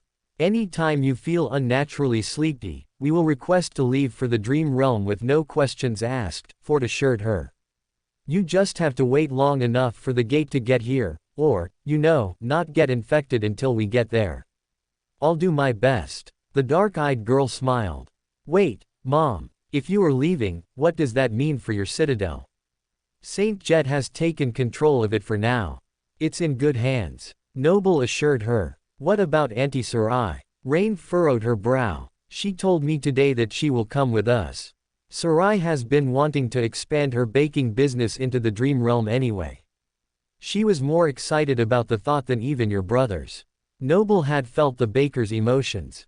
She was ready for a new adventure. All right then. I'm in. Rain nodded firmly. Fort decided not to point out that she never had the option of being out. He straightened his shoulders. I guess that is it then. Noble nodded. Ravenheart, here we come. Noble's sleep that night was oddly peaceful. She had been wrestling with the decision about her future home all week and had been reluctant to rest as a result. Now that things were settled, the floating master had finally been able to relax. That was not to say everything was taken care of. As soon as Noble awoke and made the blanket that held her down lighter, her mind was flooded with all of the preparations that would need to be made. Good morning. Fort felt his wife stir. Are we going to sell the house? Noble sat up in the bed and rested one elbow on her knee. The correct response is, good morning to you, most handsome of husbands. But I suppose you have never been traditional. Fort tilted up one corner of his mouth. Noble rolled her eyes and continued with her thoughts. We could keep the house just for me. But that seems a little wasteful. I am sure I could convince the academy to let me take over one of the living spaces for the few times I am in town and need a place to stay. I wouldn't require much. Then we could sell the house and use the money to start over in Ravenheart. Fort yawned and rubbed his eyes. Did you just really have that whole conversation without me? But Noble only barely seemed to hear him as she pushed back the covers. I'll look for our housing documents and maybe contact a realtor. The sooner we get started in the process, the sooner we can find out what we can get for the house. That will determine. My love, can you please tell me what we are determining after a shower or at least once I get a cup of coffee? Fort groaned. Shaking her head, Noble headed to the closet. If you are still tired, you go ahead and rest. You don't have work for another couple of hours. You rest and I'll take care of everything. Fort's eyes opened a little wider. What do you mean by everything? He called after her. Clicking on her communicator, Noble exited the closet fully clothed a moment later. Okay, maybe not everything. Not today anyway. I will let you know how much progress I make before breakfast. Love you. Fort rubbed his chin in disbelief. He had spent a week with almost complete silence from his wife and now she was like a fire hose of words. While he preferred things to be somewhere in the middle, too much communication was better than none at all. Stretching, Fort reluctantly placed his feet on the floor. If he didn't hurry, his wife might sell the house before he made it to the breakfast table. By the time he quickly showered and dressed, Fort could already smell cinnamon wafting through the air. He headed to the kitchen to find his wife tapping on a datapad while talking on her communicator. Beside her, Sarai was looking through documents of some sort. Sarai. Fort blinked a few times. No, he wasn't imagining things. His wife's best friend was sitting next to her at the kitchen table. They both had cups of a steaming dark drink in front of them. Sarai looked up from the pages and smiled at the director. Morning. Yes it is, Fort yawned. Noble finished her conversation on her communicator. Yes. That sounds great. I look forward to meeting you later today. Fort looked at the time. It was still very early. The kids would be waking up shortly. Who are you speaking to at this hour of the morning? He raised one eyebrow at her. I told you I was going to get a realtor. He came very highly recommended and his business page said he was available 24 hours a day for consultation. Noble turned her communicator around and showed Fort. The ad had a picture of a lamp on it with many prestigious recommendations. I used him when I selected my bakery location in the NQSC. He does both commercial and residential properties. Sarai explained. Noble nodded. We were lucky he had a cancellation today. He is in high demand. I see. Fort made a mental note to do a check on the man and his credentials. Is there anything else I need to know? No, but we have a few questions. First, have some coffee, sweetheart. Noble floated a hot cup of real coffee over to Ford. He took a sip. The two ladies watched him anxiously. Well, they both asked in unison. Well, what? Ford wasn't sure what was required of him. Am I still dreaming? This coffee is too pleasant to be my first nightmare. What do you think? Sarai tapped her fingertips together nervously. She looked at the mug in his hands. Of the coffee. It's delicious. Some of the best I have had. Ford was surprised by both women as they celebrated with a hug. See, I don't even like coffee and I thought it was good. If Ford likes it as well, then you really have a winner on your hands. Noble's voice rose to a squeal toward the end. You made the coffee. Ford furrowed his brow. Why would Sarai be making coffee in his home? Noble brewed it. I just brought the ground beans from a potential new business partner. I decided last night I was going to Ravenheart after Noble wisely changed her mind. Awakened Abyss reached out only a short time later. Sarai tapped her chin. I was skeptical, but he seems legitimate. And his coffee, well, you can see the results. That and my baked goods can be a winning combination. Noble's eyes opened a little wider. Your bread. I was only supposed to warm it up. The oven opened on its own and a pan of cinnamon-laden bread floated out on a tray. A knife, synthetic butter, and 3 plates drifted from their homes to the table. Meanwhile, Noble gathered up her papers. The bread was cut and distributed. Thankful it hadn't burned. Ford had to admit it was exceptionally good with the coffee. If this is any indication of what you plan to serve in the dream realm, you'll have a line out the door all day long, Ford said around a bite of food. I am so glad you think so. Sarai took another sip of her drink. Ford looked down at the table. They had made a business plan and organized the paperwork on the house before he had set foot out of his room. It was like Lena and Julius's wedding all over again. No sooner had Noble accepted that the two were getting married than she was out dress shopping and looking for musical talent. Of course, Ford had come through on the latter part. He was very proud of that accomplishment. But still, you know we have a couple of months at least until we are leaving. He rubbed the back of his neck. We can take our time. Noble looked at him sharply. You have it all wrong. We only have a couple of months until we are leaving. There is no time to lose. You want us to do what? Rain's voice cracked. Surely she hadn't heard her parents correctly. When the teen had arrived home, she had noted that her parents' moods were subdued, but at least they were talking again. Hugging again. Sharing weary smiles. She had hoped that meant that they had come to a resolution about whatever was bothering them. Having intended to ask them about it after dinner, Rain felt blindsided by the sudden announcement right after the food was served. Passing a bowl of salad, Ford nodded. We are moving to the dream realm. Ravenheart, to be exact. You can't be serious. Have you both gone crazy? The girl's eyes opened wide as she looked at her mother. You are okay with this? The corners of Noble's mouth turned up slightly. Not at first. My initial reaction was very similar to yours. Noble could understand Rain's feelings. Up until this afternoon, she had shared the sentiment. When Sarai had brought up so many valid points to counter Noble's objections, the professor had resented it wholeheartedly. But the attack on the Citadel had completely changed her view.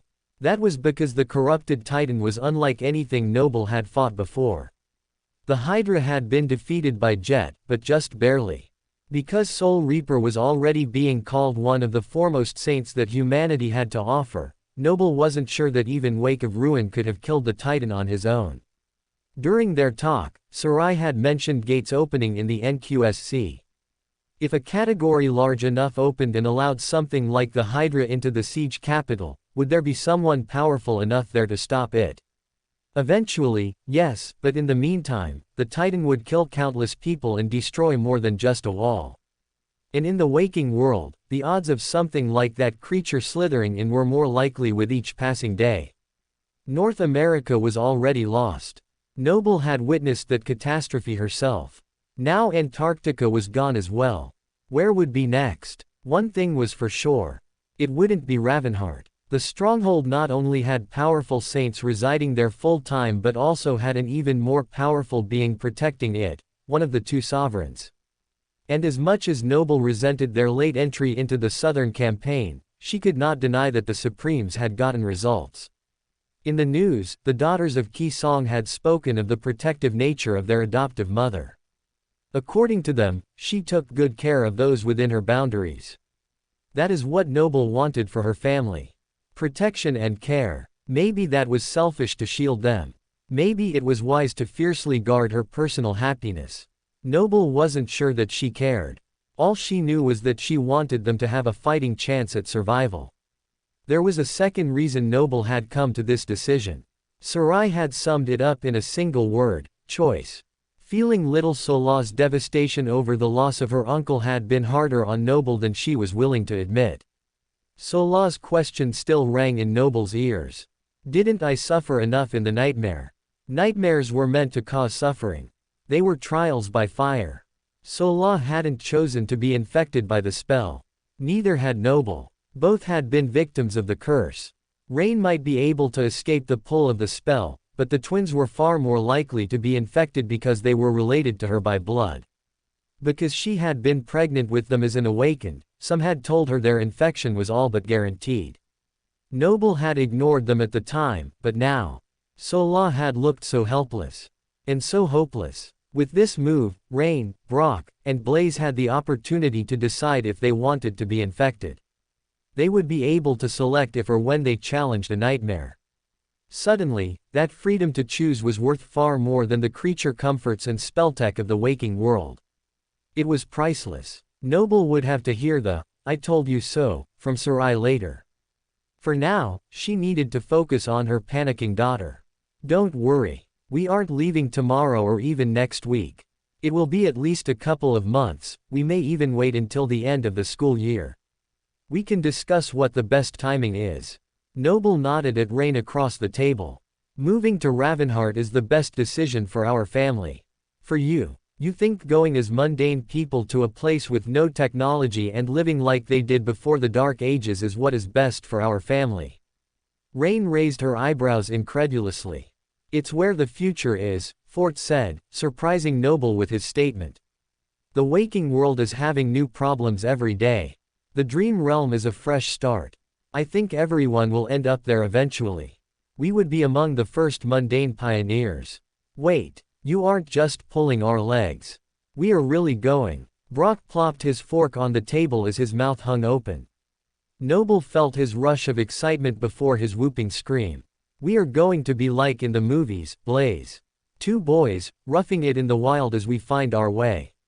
Adventure around every corner. And danger in every shadow. Brock laughed maniacally. We won't exactly be in the wild. Part of the delay is to make sure we have a finished house before we arrive, Fort told his elder son. Will we still be able to go to school and learn? Blaze chewed his lip. I will find a way to make sure you have access to education, even if it means tutoring you myself. Noble was a little surprised at her own assertion, but she realized that she meant it. That's good enough for me. I'm in. Blaze smiled and raised his thumb in the air. Are you saying all you needed to lure you to the dream realm was a few books? Rain put her head in her hands. Blaze crossed his arms. What can I say? I am a simple man. I am going to need a better reason than poor plumbing and no communicators to convince me this is a good idea. Rain pursed her lips. The lack of spelltech won't be forever. You aren't the only one glued to your device. People will find a way to bring electricity and modern comforts over in no time. Then someday you can tell your grandkids how back in your day you lived off of the land with only your wits to survive. Ford offered. You cannot guarantee when that will happen, if it happens at all. Rain tilted up her nose and sniffed. Isn't Ravenheart in the snow of a volcanic mountain? We will either roast or freeze to death. Didn't you say you wanted to get stronger? Noble raised one eyebrow at her daughter, catching the girl off guard. Yes. The dark-haired teen furrowed her brow. What better way to get stronger than starting a civilization in an unfriendly world? You will be able to overcome the elements and train in the same conditions as awakened do. Maybe we'll even find an awakened tutor who can bring out more in you than I can. Take all that and add in some solid survival skills and you will be able to take on just about anything you put your mind to. Noble could feel she struck a nerve. She swallowed. Had she pushed too hard? Or just the right amount? Rain pursed her lips. She stared at her mother evenly. Those aren't good reasons, she said slowly. Her eyes softened, but they are a start. Before everyone had left the table, Noble went on to describe the battle against the corrupted Titan. Noble had returned to the house before her children, so the news of her ordeal came as a shock. The boys were enthralled by the idea, asking every manner of question. They wanted to know every gory detail, much to Noble's chagrin. Did you manage to rip off an arm in addition to its heads? Brock made a disturbing motion with his butter knife. Noble frowned. No. Can you describe its blood? Blaze asked clinically, ready to record his findings later.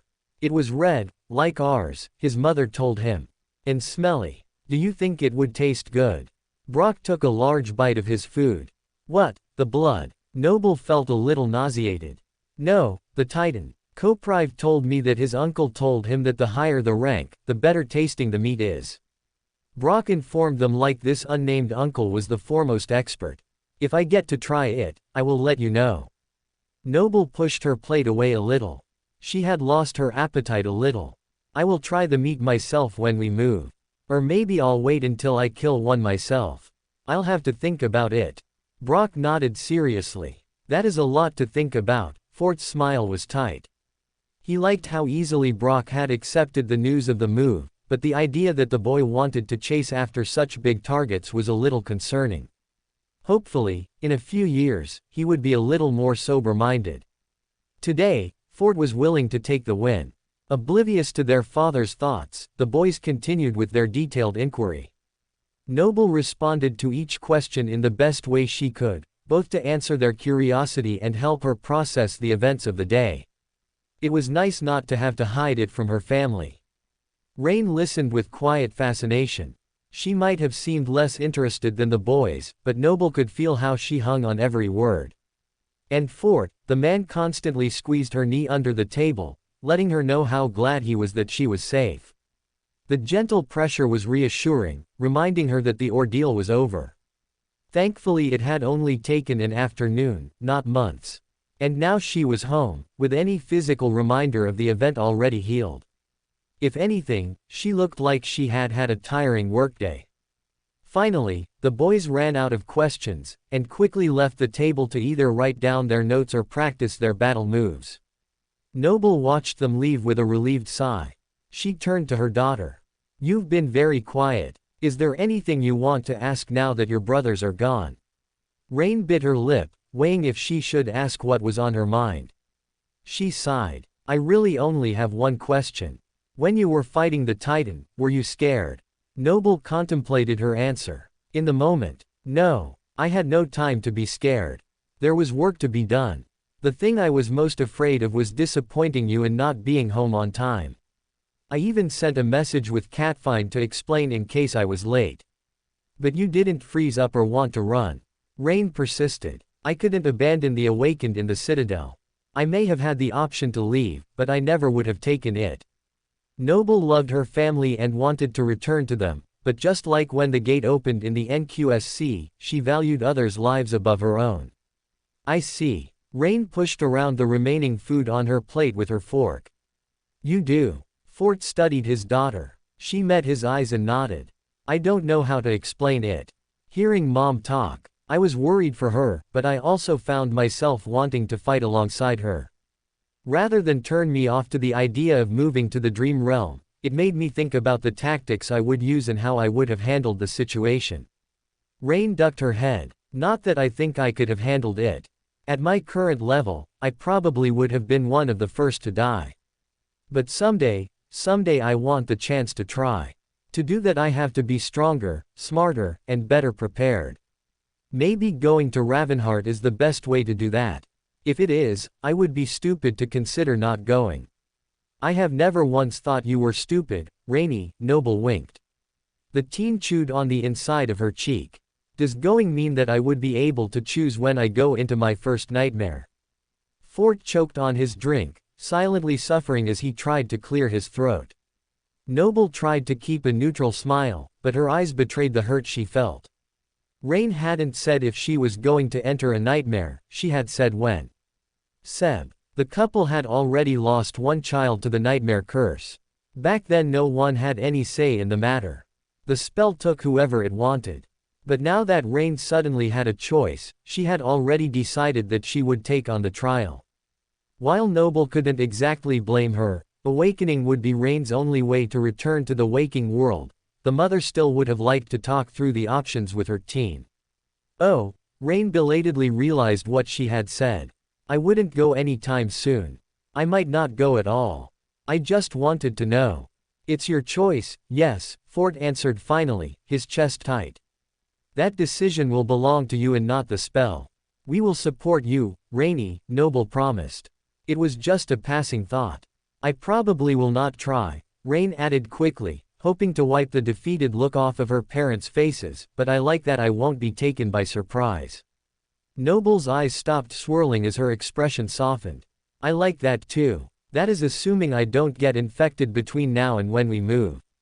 The teen watched her parents' faces. Any time you feel unnaturally sleepy, we will request to leave for the dream realm with no questions asked, Fort assured her. You just have to wait long enough for the gate to get here, or, not get infected until we get there. I'll do my best. The dark-eyed girl smiled. Wait, Mom, if you are leaving, what does that mean for your citadel? Saint Jet has taken control of it for now. It's in good hands, Noble assured her. What about Auntie Sarai? Rain furrowed her brow. She told me today that she will come with us. Sarai has been wanting to expand her baking business into the dream realm anyway. She was more excited about the thought than even your brothers. Noble had felt the baker's emotions. She was ready for a new adventure.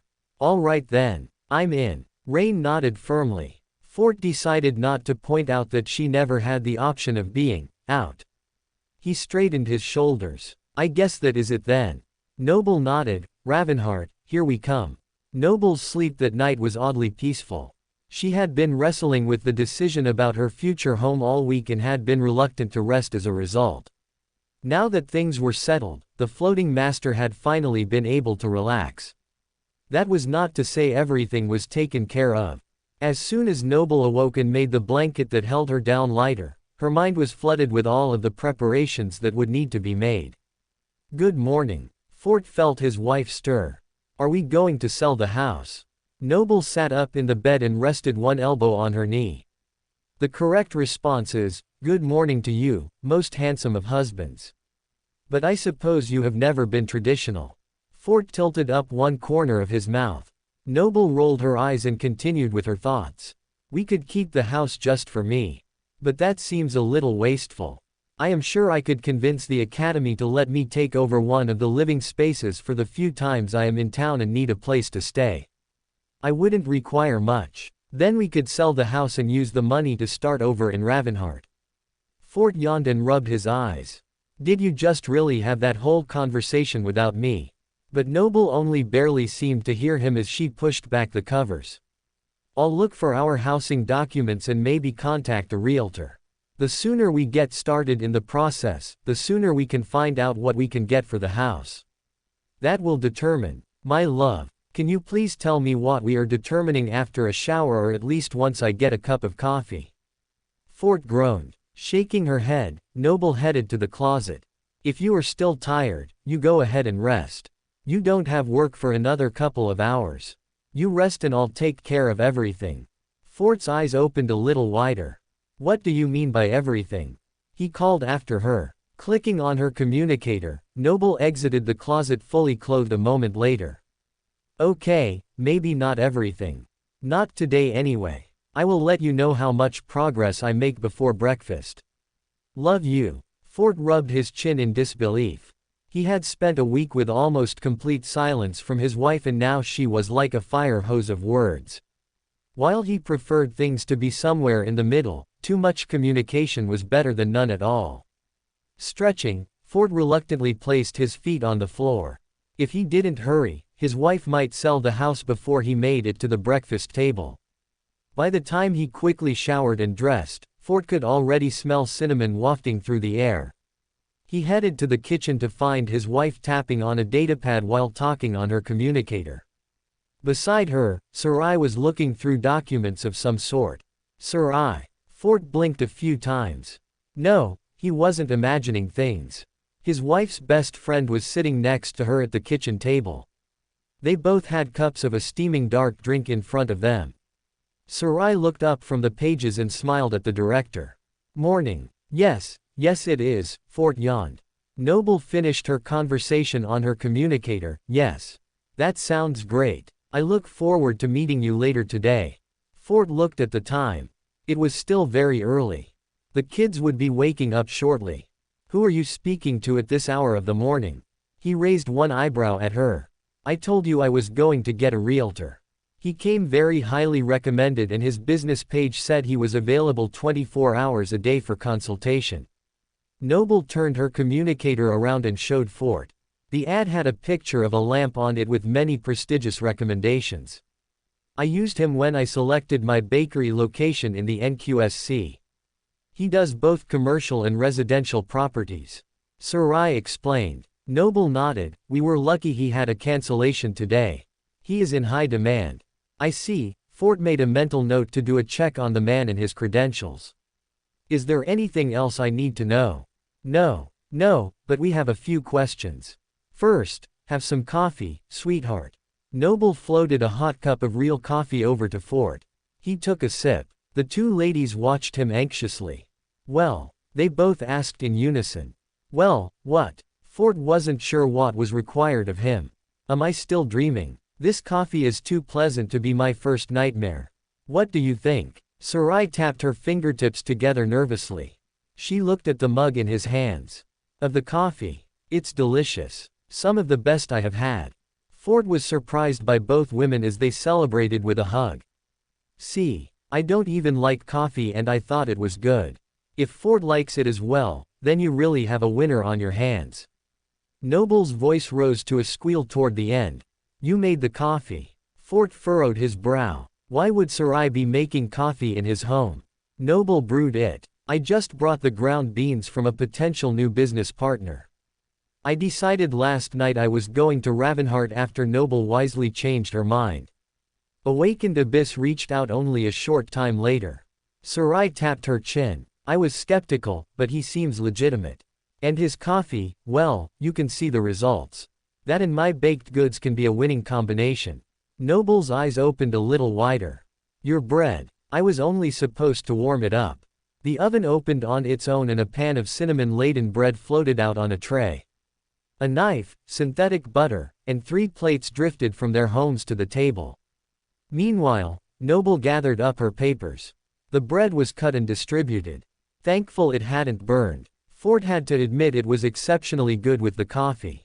If this is any indication of what you plan to serve in the dream realm, you'll have a line out the door all day long, Fort said around a bite of food. I am so glad you think so. Sarai took another sip of her drink. Fort looked down at the table. They had made a business plan and organized the paperwork on the house before he had set foot out of his room. It was like Lena and Julius's wedding all over again. No sooner had Noble accepted that the two were getting married than she was out dress shopping and looking for musical talent. Of course, Fort had come through on the latter part. He was very proud of that accomplishment. But still, you know we have a couple of months at least until we are leaving. He rubbed the back of his neck. We can take our time. Noble looked at him sharply. You have it all wrong. We only have a couple of months until we are leaving. There is no time to lose. Yes, I think this place will go within a week of being on the market. It's a prime location. It's convenient to public transit and it has been lovingly maintained. Lamp took notes on his datapad. He had spent an hour looking over the house and all of its features. Noble could feel how pleased he was with what he found. Fort and I have treated this house as a home, she nodded. Lamp smiled at her over his notes. It shows. I especially love how you updated the lighting. The low-hanging box lights that were here were a bit much for someone who has a tendency to float. Noble chuckled, and don't get me started on ceiling fans. I can only imagine. The realtor rubbed the side of his head with a wince. He then tucked his work under his arm. That is all I need, Master Noble. I'll get you and your husband the contracts and estimates by the end of tomorrow. That works just fine. Noble walked the man to the door. Pleasure doing business with you. If I think of anything else, I'll let you know. Lamp headed out the door just as two rambunctious preteens barreled in from the cold. They nearly collided, but the realtor stepped aside just in time. Sorry, mister, they chirped as they shut the door. The frigid air clung to them, filling the front hall with an icy edge. Winter had fully taken over and the homes of the NQSC were having trouble keeping up. It's good practice, Noble decided. She doubted the air was any more forgiving in Ravenheart. Fortunately, the master was virtually immune. She clicked her tongue. You boys must be more mindful of other people, even when entering the house. Now, please wipe the snow off your shoes before you put them away. We need to keep everything looking nice. The twins looked at her, startled, and her expression softened. Welcome home, boys. How was your day? As the twins complied and got rid of the snow caking their boots, they told all about their day. Their announcement about their move made them quite popular, or at least interesting to their peers. They had gotten so many questions in one class that the teacher said the next person who mentioned the dream realm instead of mathematics would be given extra homework that night. I'm sure your classmates will settle down soon. As a fellow teacher, Noble felt bad for the instructor. I probably should have prepped the boys better before they told people, oops. Perhaps you should get a jump on that math homework, just so Mr. Frost doesn't have another reason to act icily toward you, Noble suggested. Blaze gave her a sidelong glance. Leave the dad jokes to Dad. Motioning to his brother, he picked up his school bag. Come on, Brock. I'll help you get your stuff done so we can play some games. Brock smiled broadly. Sounds good to me. Noble called after them. Don't you just let him copy you, Blaze.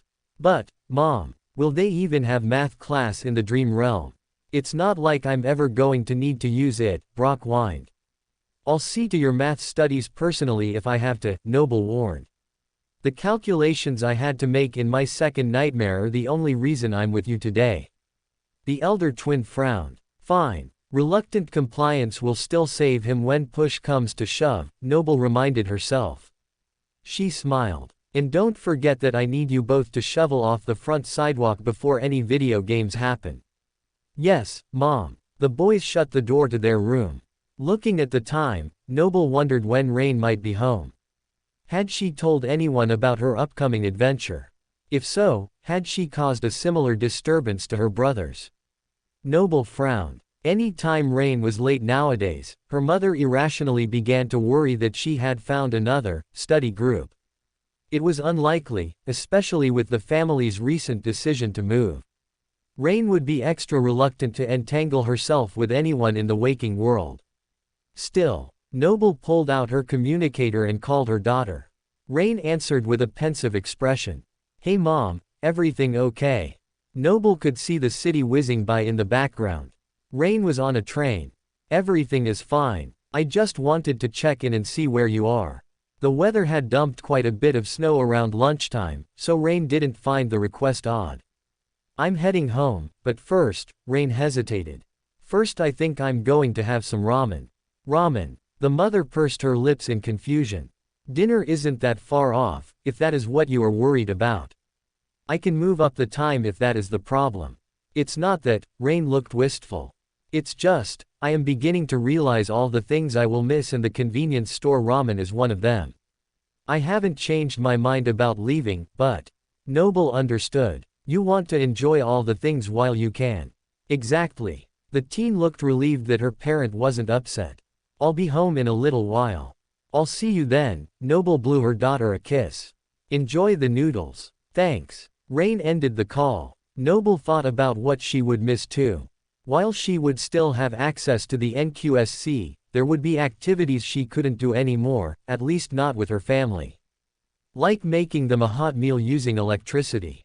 Ford had promised that the dream realm would catch up eventually, but until that happened, the family would be living quite primitively. So she made a note in her communicator of the ingredients of all the kids' favorite dishes to make over the next few weeks.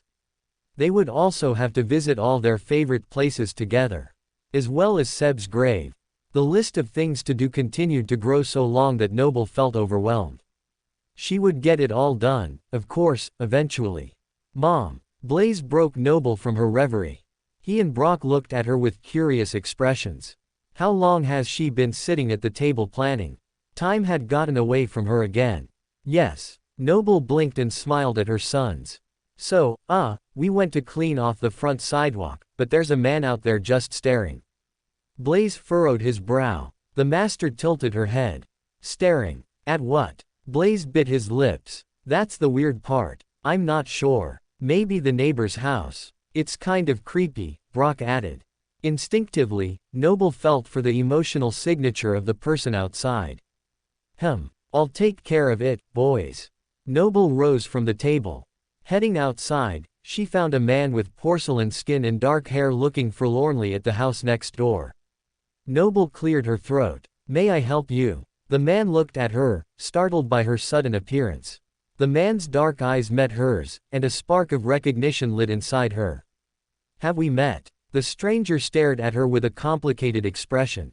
His jaw clenched, but at last, his mouth opened as if forced by an outside pressure. Yes. For more thrilling fanfiction stories like this, check out my channel Fanfic Audiobook. Dive into epic adventures, mysterious realms, and legendary journeys brought to life through immersive storytelling. Don't forget to like, share, and subscribe for more amazing audiobooks.